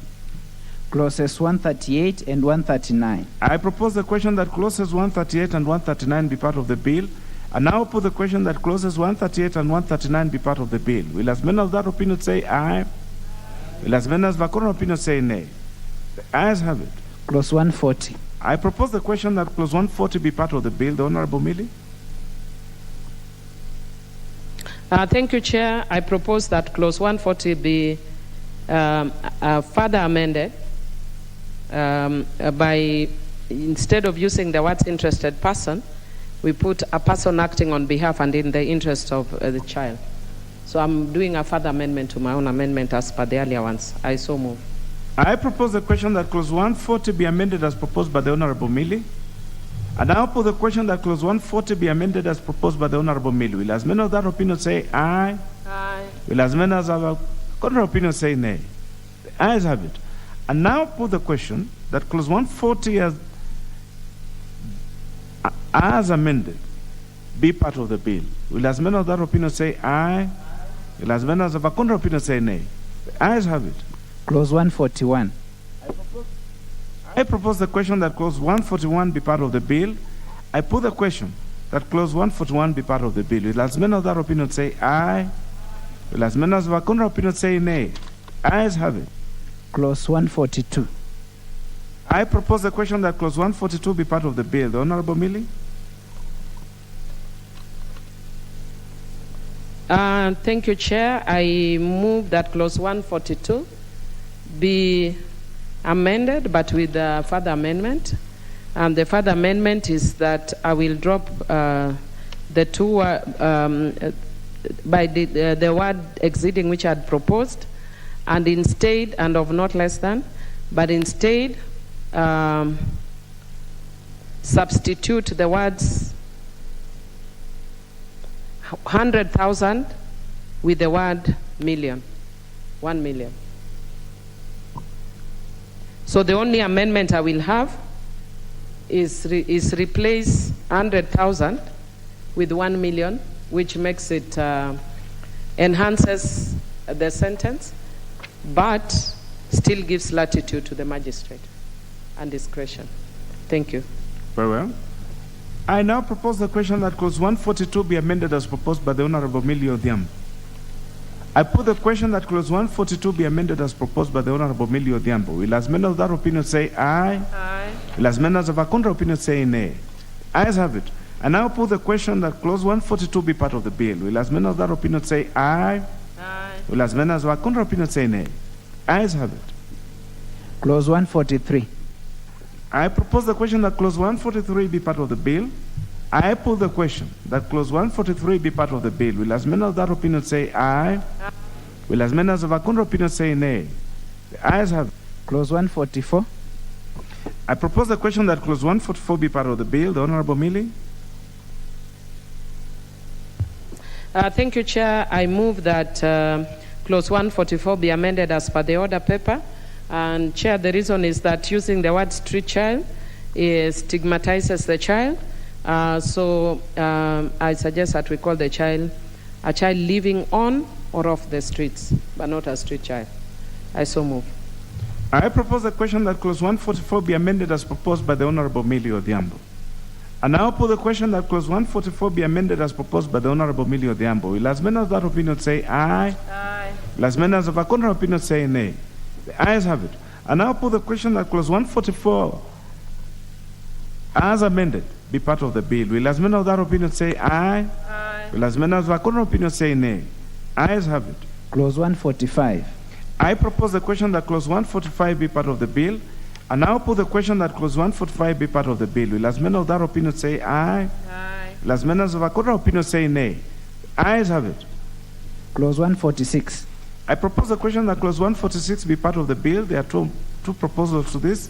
We'll start with the chairs, then we'll deal with Millies, the Honorable Millies. Chair? I move that clause 146 be amended as per the order paper. Chair, we need to. A minute. Very well. Point of order, Chair. The Honorable Millie? Maybe just to help the Chair, because I know we had earlier consultations. Yes, yes. It might actually, it might help him if he then moves them one by one. Yes, yes. Yes. That's in order. You may proceed in that manner. Okay, I drop A and C. I remain with B. The B is to protect children whose parents have mental illnesses in the paragraph R. You are missing an important one. Oh, okay, it's okay, it's okay. So, Chair, can you just retake it so that we are clear exactly what you are dropping and what is remaining?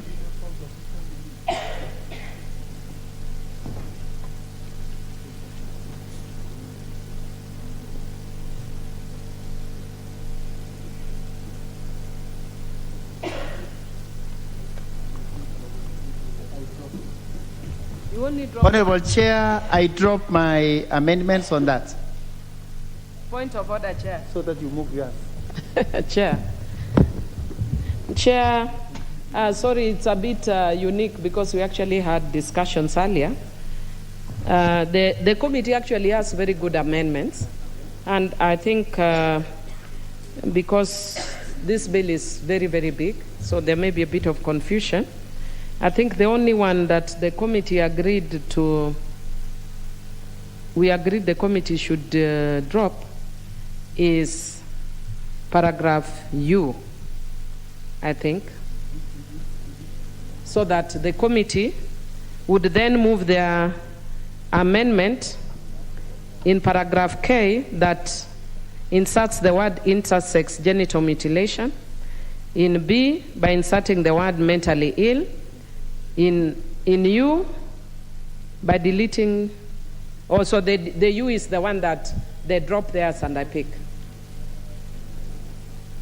I don't know if the chair is following. Yes, I'm following.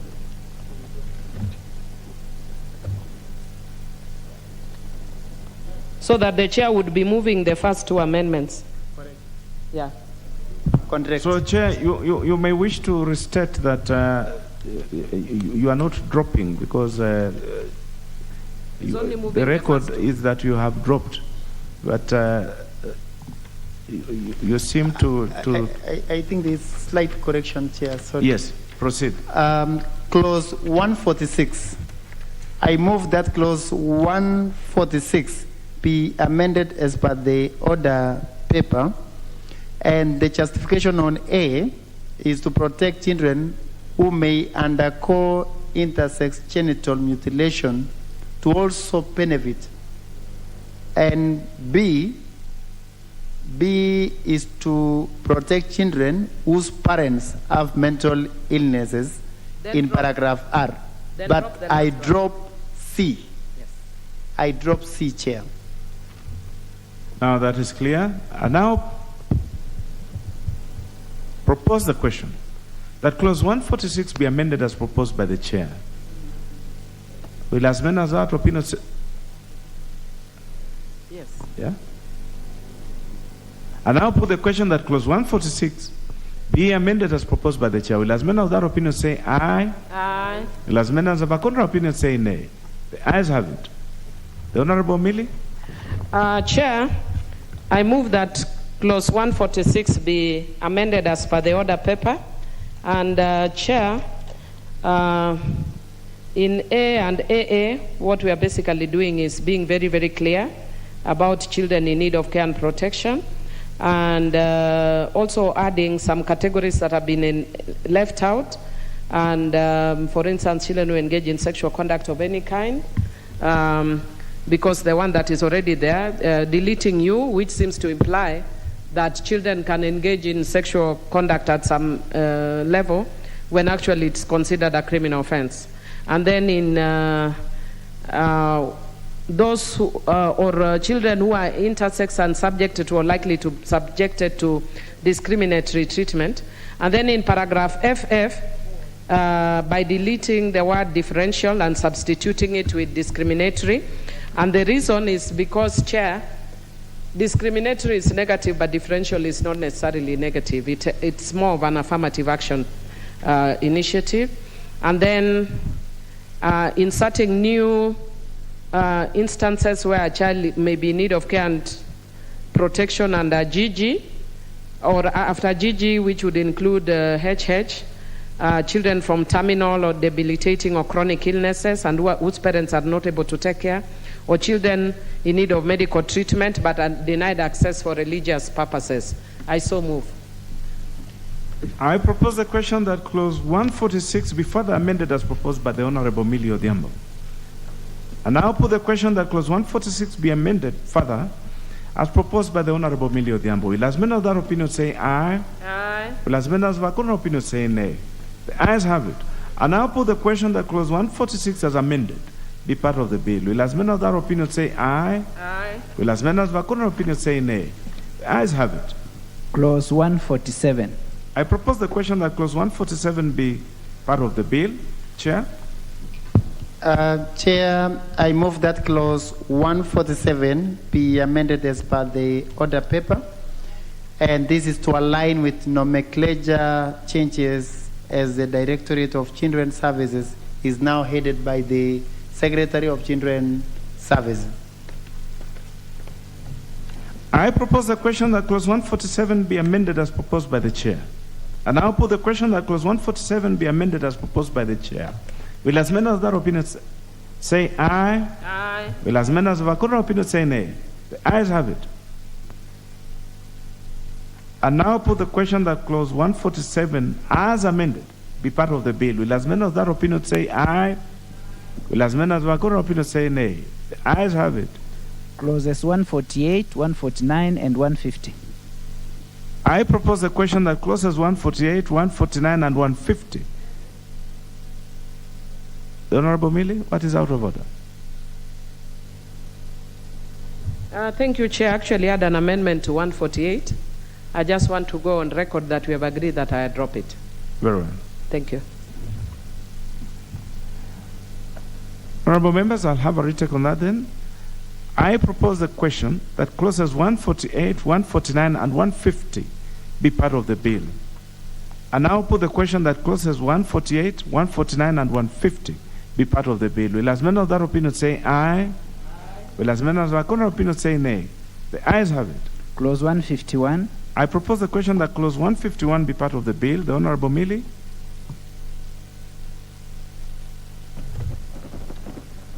Thank you, Chair. I move that clause 151 be amended as per the order paper. The Attorney General is no longer concerned with issues of prosecution by the DPP. Thank you. I propose the question that clause 151 be amended as proposed by the Honorable Millie Odhiambo.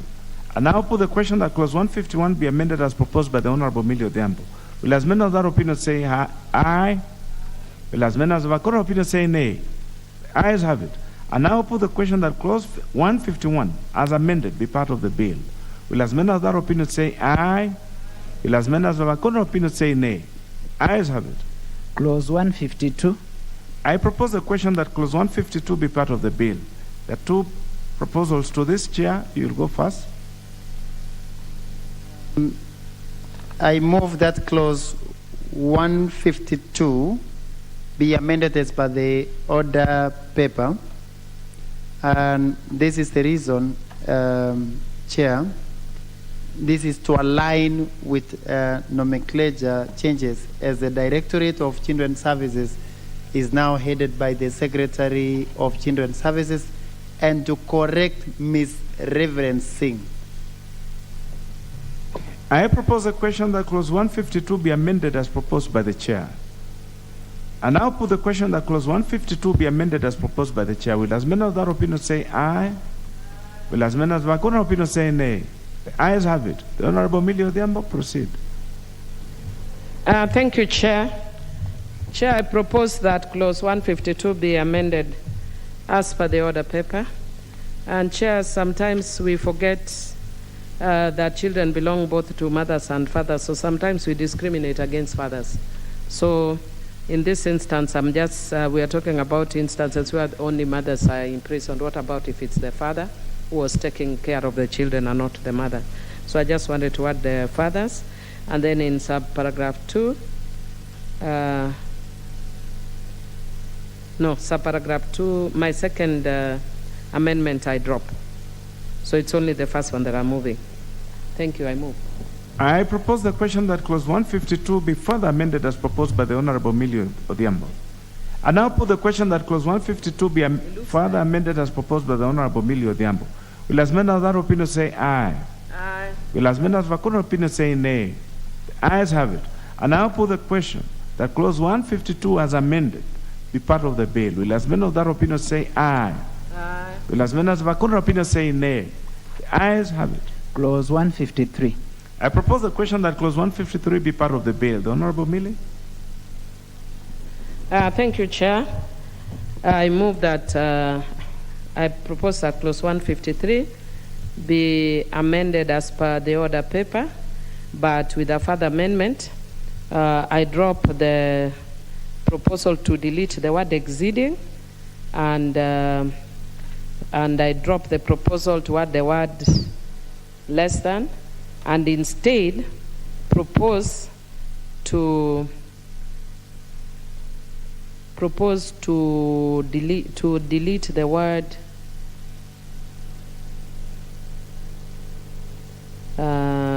sorry 100,000 and replace with 1 million, so that the only amendment I have is delete 100,000 and replace with 1 million. I propose a question that clause 153 be amended as proposed by the Honorable Millie Odhiambo. I now put the question that clause 153 be amended as proposed by the Honorable Millie Odhiambo. Will as many of that opinion say aye? Aye. Will as many of that opinion say nay? The ayes have it. I now put the question that clause 153 as amended be part of the bill. Will as many of that opinion say aye? Aye. Will as many of that opinion say nay? The ayes have it.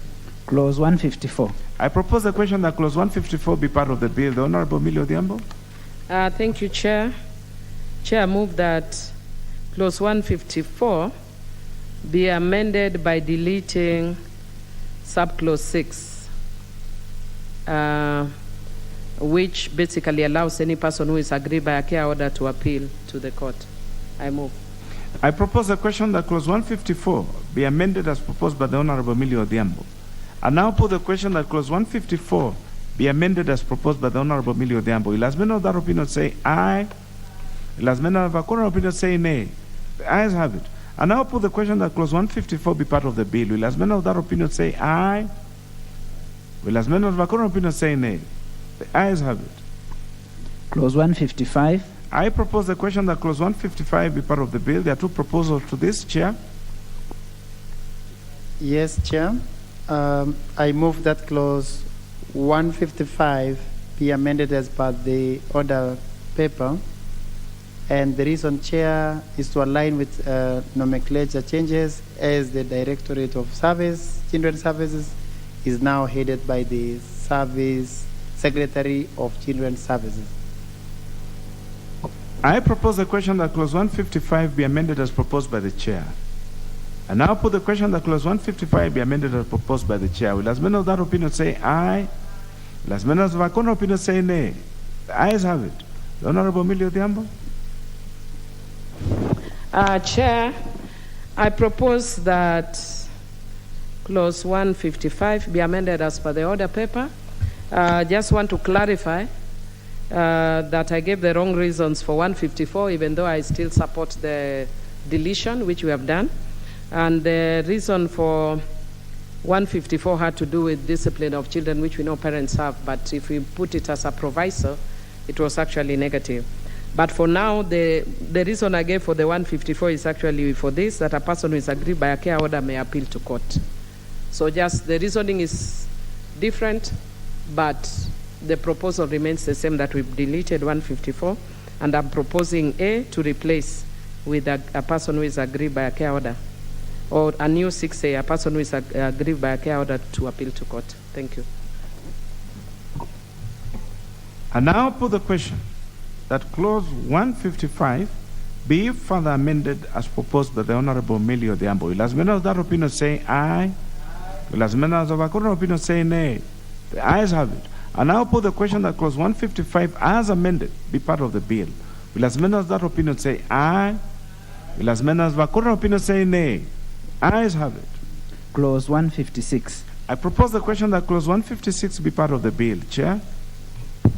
Chair, clause 156. I move that clause 156 be amended as per the order paper, and it's on the same note to align with nomenclature changes as the Directorate of Children's Services is now headed by the Secretary of Children's Services.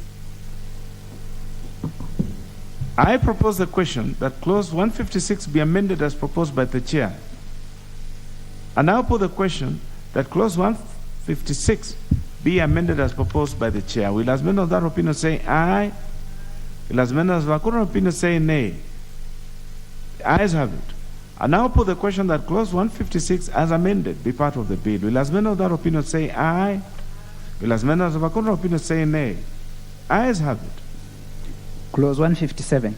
I propose the question that clause 157 be part of the bill. I now put the question that clause 157 be part of the bill. Will as many of that opinion say aye? Will as many of our opinion say nay? The ayes have it. Clause 158. I propose the question that clause 158 be part of the bill. There are two proposals to this. Chair? Yes, Chair. Clause 158 be amended as per the order paper. And this is also the same issue to align with the nomenclature changes as the Directorate of Children's Services is now headed by the Secretary of Children's Services. I propose the question that clause 158 be amended as proposed by the Honorable Koskei, member for Chepalo, Chair Labor Committee. Will as many of that opinion say aye? Will as many of our opinion say nay? Ayes have it. The Honorable Millie.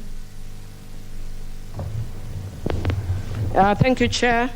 I propose that clause 158 be amended as per the order paper, but with a further amendment to the last one.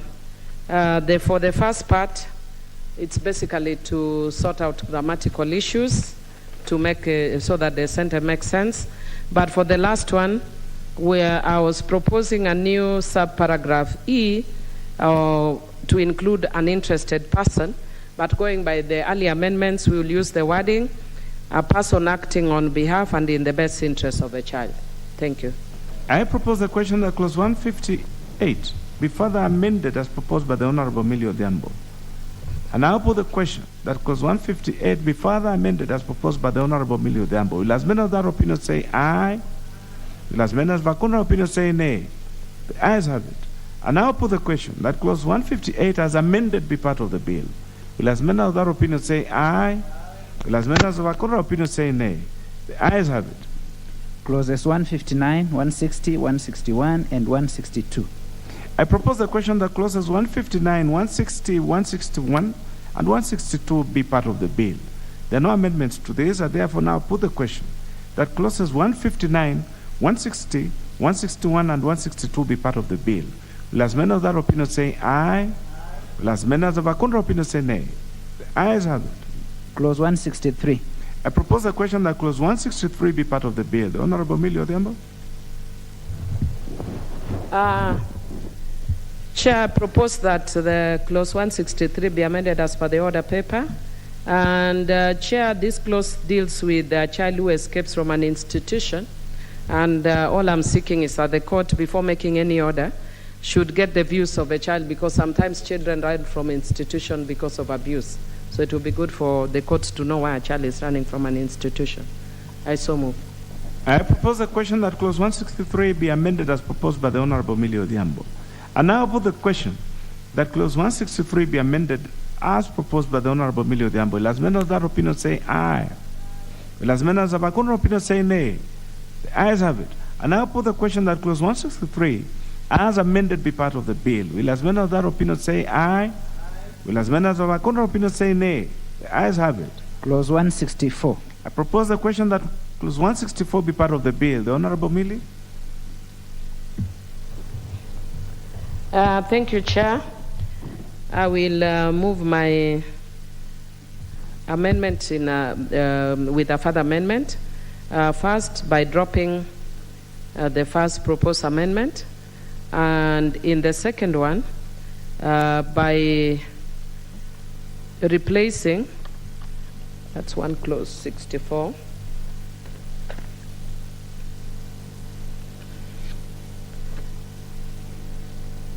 $100 with $1 million, and dropping the earlier proposed amendments, and instead delete 100 and replace with 1 million in subclause 2. Very well. Thank you. And now I propose the question that clause 164 be amended as proposed by the Honorable Millie Odhiambo. I put the question that clause 164 be amended as proposed by the Honorable Millie Odhiambo. Will as many of that opinion say aye? Aye. Will as many as Vakuna opinion say nay? Ayes have it. And now put the question that clause 164 as amended be part of the bill. Will as many of that opinion say aye? Will as many as Vakuna opinion say nay? The ayes have it. Clauses 165, 166, and 167. I propose the question that clauses 165, 166, and 167 be part of the bill. There are no amendments to this. I therefore now put the question that clauses 165, 166, and 167 be part of the bill. As many of that opinion say aye. Aye. As many as of Vakuna opinion say nay. The ayes have it. Clause 168. I propose the question that clause 168 be part of the bill. The Honorable Millie Odhiambo. Thank you, Chair. I propose that clause 168 be amended as per the order paper. Before I give the reasons, Chair, I just want to notice, because of how big this bill, we might miss out. We might have missed out something in subclause 1, which I hope the Chair at some point, either through a recommittal or in a further amendment, would look at. We don't refer to children as accused persons, we refer to them as subject, to avoid stigmatization. So it's something that we are discussed, but perhaps the committee chair may consider a recommittal when we are doing a recommittal for 168, because I don't have the power to do that amendment, to recommit so that you use the word subject, not accused. But I move that we delete subclause 2 and subclause 3 and replace with the proposal as per the order paper, because it basically deals with presumptions about age. And my worry was that if you have a situation where a child appears in court and is accused, and the child is actually 14 years, but the court doesn't know the age, and they are actually charged as an adult at 18 years, and later it appears to the court that it was actually a child, the court should be able to reverse that decision. Because it would mean, even in terms of where the child would be put, they will actually be jailed with adults and treated like an adult when they're actually a child. So the court should actually be able to reverse that order. As it's currently worded, will be tying the hand of the court. Thank you. I propose a question that clause 168 be amended as proposed by the Honorable Millie Odhiambo. I now put the question that clause 168 be amended as proposed by the Honorable Millie Odhiambo. Will as many of that opinion say aye? Will as many as of a contrary opinion say nay? The ayes have it. I now put the question that clause 168 as amended be part of the bill. Will as many of that opinion say aye? Will as many as of a contrary opinion say nay? The ayes have it. Clauses 169, 170, and 171. I propose a question that clauses 169, 170, and 171 be part of the bill. There are no amendments to this. I therefore now put the question that clauses 169 and 170 and 171 be part of the bill. Will as many of that opinion say aye? Will as many as of a contrary opinion say nay? The ayes have it. Clause 172. I propose a question that clause 172 be part of the bill. There are two proposals to this. We'll start with the chair. I move that clause 172 be amended as per the order paper. Chair, this is to align with the nomenclature changes as the Directorate of Children's Services is now headed by the Secretary of Children's Services. I propose a question that clause 172 be amended as proposed by the Honorable Koskei, member for Chepalu. I now put the question that clause 172 be amended as proposed by the Honorable Koskei, member for Chepalungu. Las members of that opinion say aye. Aye. Las members of a contrary opinion say nay. Ayes have it. The Honorable Millie. Chair, I propose that clause 172 be amended as per the order paper, but I just want to bring to your attention that the order paper makes a reference in B to subclause 2, but instead it's actually subclause 1B, not 2. Just want that for correction, because my amendments relate to subclause 1. I have no amendment in subclause 2. So I'm proposing the amendments, and basically it's just to sharpen the meanings, but also to make it clear that foster care is for a short term, it's not for a long term. As currently worded, it would appear like foster care is for a long term, but foster care for a short time as a more permanent solution is sought. I so move. I propose a question that clause 172 be further amended as proposed by the Honorable Millie Odhiambo. And now put the question that clause 172 be further amended as proposed by the Honorable Millie Odhiambo. Will as many of that opinion say aye? Will as many as of a opinion say nay? The ayes have it. And now put the question that clause 172 as amended be part of the bill. Will as many of that opinion say aye? Will as many as of a opinion say nay? The ayes have it. Clause 173. I propose the question that clause 173 be part of the bill. There's no amendment to this. I therefore now put the question that clause 173 be part of the bill. Will as many of that opinion say aye? Will as many as of a opinion say nay? Ayes have it. Clause 174. I propose the question that clause 174 be part of the bill. The Honorable Chairperson, Honorable Koskei. Chair, I move that clause 174 be amended as per the order paper.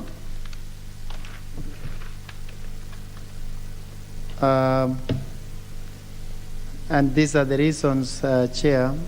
One is to align with nomenclature changes, as the Directorate of Children's Services is now headed by the Secretary of Children's Services, and to remove subclause, because from the definition of foster care, it refers to placement of children under the care of individual or spouses, and never an institution. Chair, subclause 7 is misplaced. It seems to be describing the roles of managers of a rehabilitation school or charitable children institutions, that is children's homes, yet this clause deals with foster care placement. Thank you, Chair. I propose a question that clause 174 be amended as proposed by the Honorable Koskei. And I'll put the question that clause 174 be amended as proposed by the Honorable Koskei. Will as many of that opinion say aye? Aye. Will as many of that opinion say nay? The ayes have it. And I'll put the question that clause 174 as amended be part of the bill. Will as many of that opinion say aye? Aye. Will as many of that opinion say nay? The ayes have it. Clause 175. Propose the question that clause 175 be part of the bill. The Honorable Koskei? Chair, I move that clause 175 be amended as per the order paper. Chair, this is to align with the nomenclature changes, as the Directorate of Children's Services is now headed by the Secretary of Children's Services. Under subclause 2 is just to clarify that the Secretary of Children's Services will be responsible to conduct due diligence on an applicant seeking to become a foster parent. Chair, to stipulate a definite period for temporary foster care under subclause 4. And this should not be exceeding 3 months. Chair, under subclause 5, it's also to clarify that any person exercising temporary foster care of a child pending reunification with the parents must give a notice to the Secretary of Children's Services and not the officer commanding a police station, who has no responsibilities in foster care placement. Just hold on, the Honorable Millie. Let me propose first. Yes. You are assisting him. Proceed then, the Honorable Millie. Chair, I know he's receiving guidance. We actually had, as I indicated earlier, we'd had a meeting earlier, and just wanted to bring to his attention in D that we had said that we should retain officer commanding station, because ordinarily any Kenyan, if you found a child who is lost, or you wake up in the morning and somebody has dropped a child outside your house, you don't look for the Secretary of Children Affairs, you go to the police. So that's why you have the OCS. But it was to bring a further amendment that the OCS should then notify the Secretary of Children Affairs within 24 hours. Because it will be an onerous task on members of the public, if I'm just being a good Samaritan, to be expected to be looking for Secretary of Children Affairs if I found a child outside my home. I just want to be helpful. The nearest place to go is to the police. So I hope the chair got me. Thank you. Yes, so let us allow the chair to move first. The chair proceed to make your proposals. As per what Honorable Millie Odhiambo said, it requires the officer commanding the station to be notified. That one I accept, Chair. So I dropped the initial amendment. I'm not amending, but I've dropped the earlier amendment, and now we are putting acceptance that under subclause 5, we introduced that it requires the officer commanding station be notified.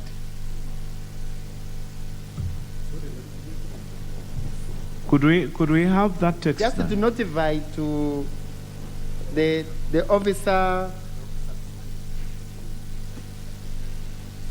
officer commanding the station to notify the Secretary of Children's Services within 24 hours as per the law.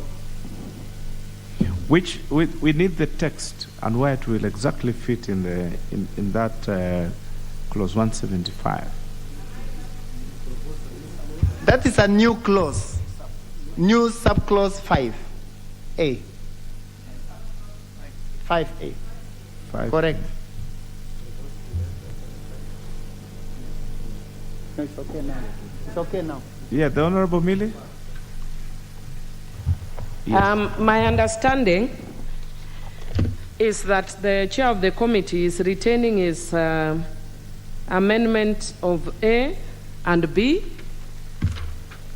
and C, but dropping D. Correct.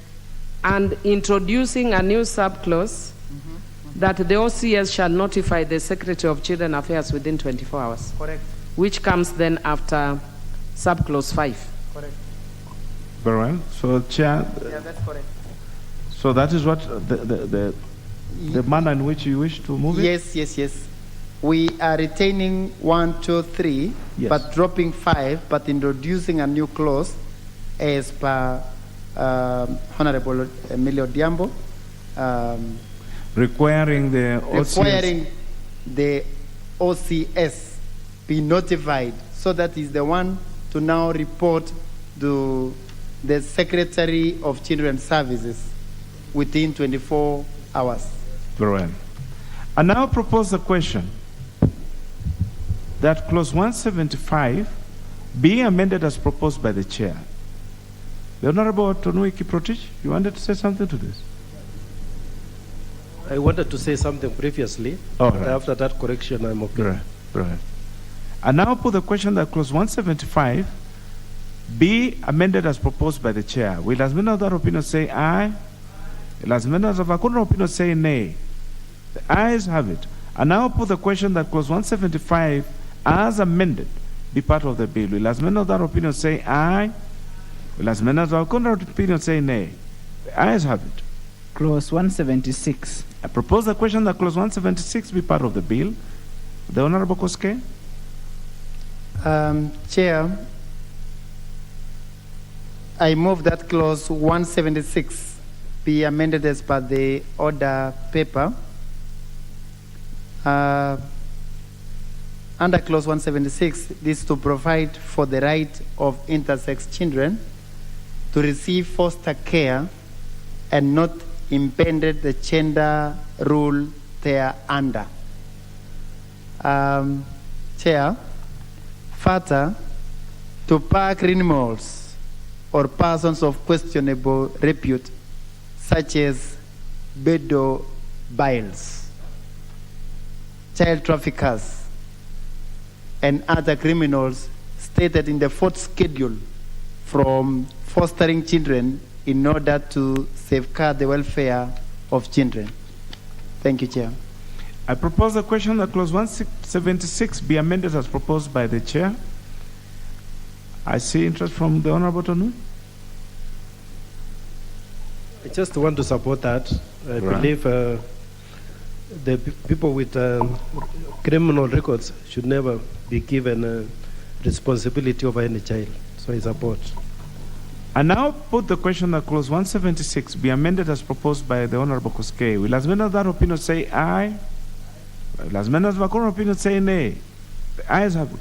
I now put the question that clause 176 as amended be part of the bill. Will as many of that opinion say aye?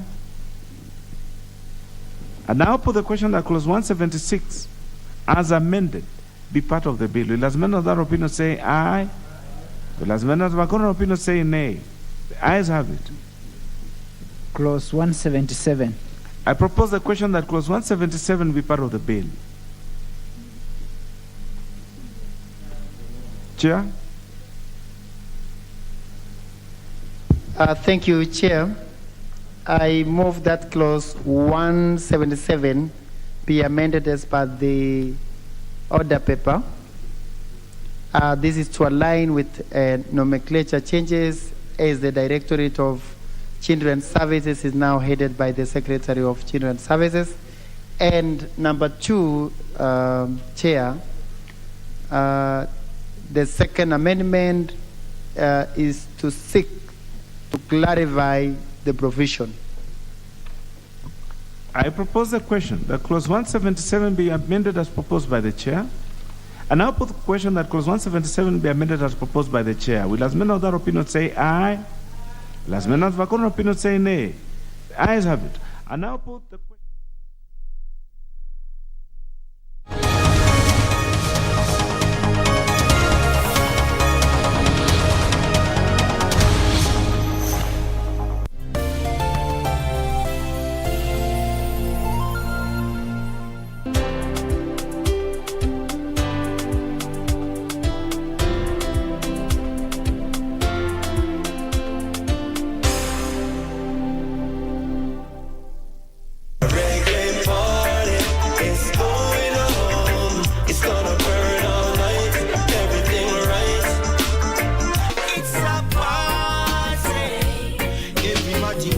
Come in here tonight. Reggae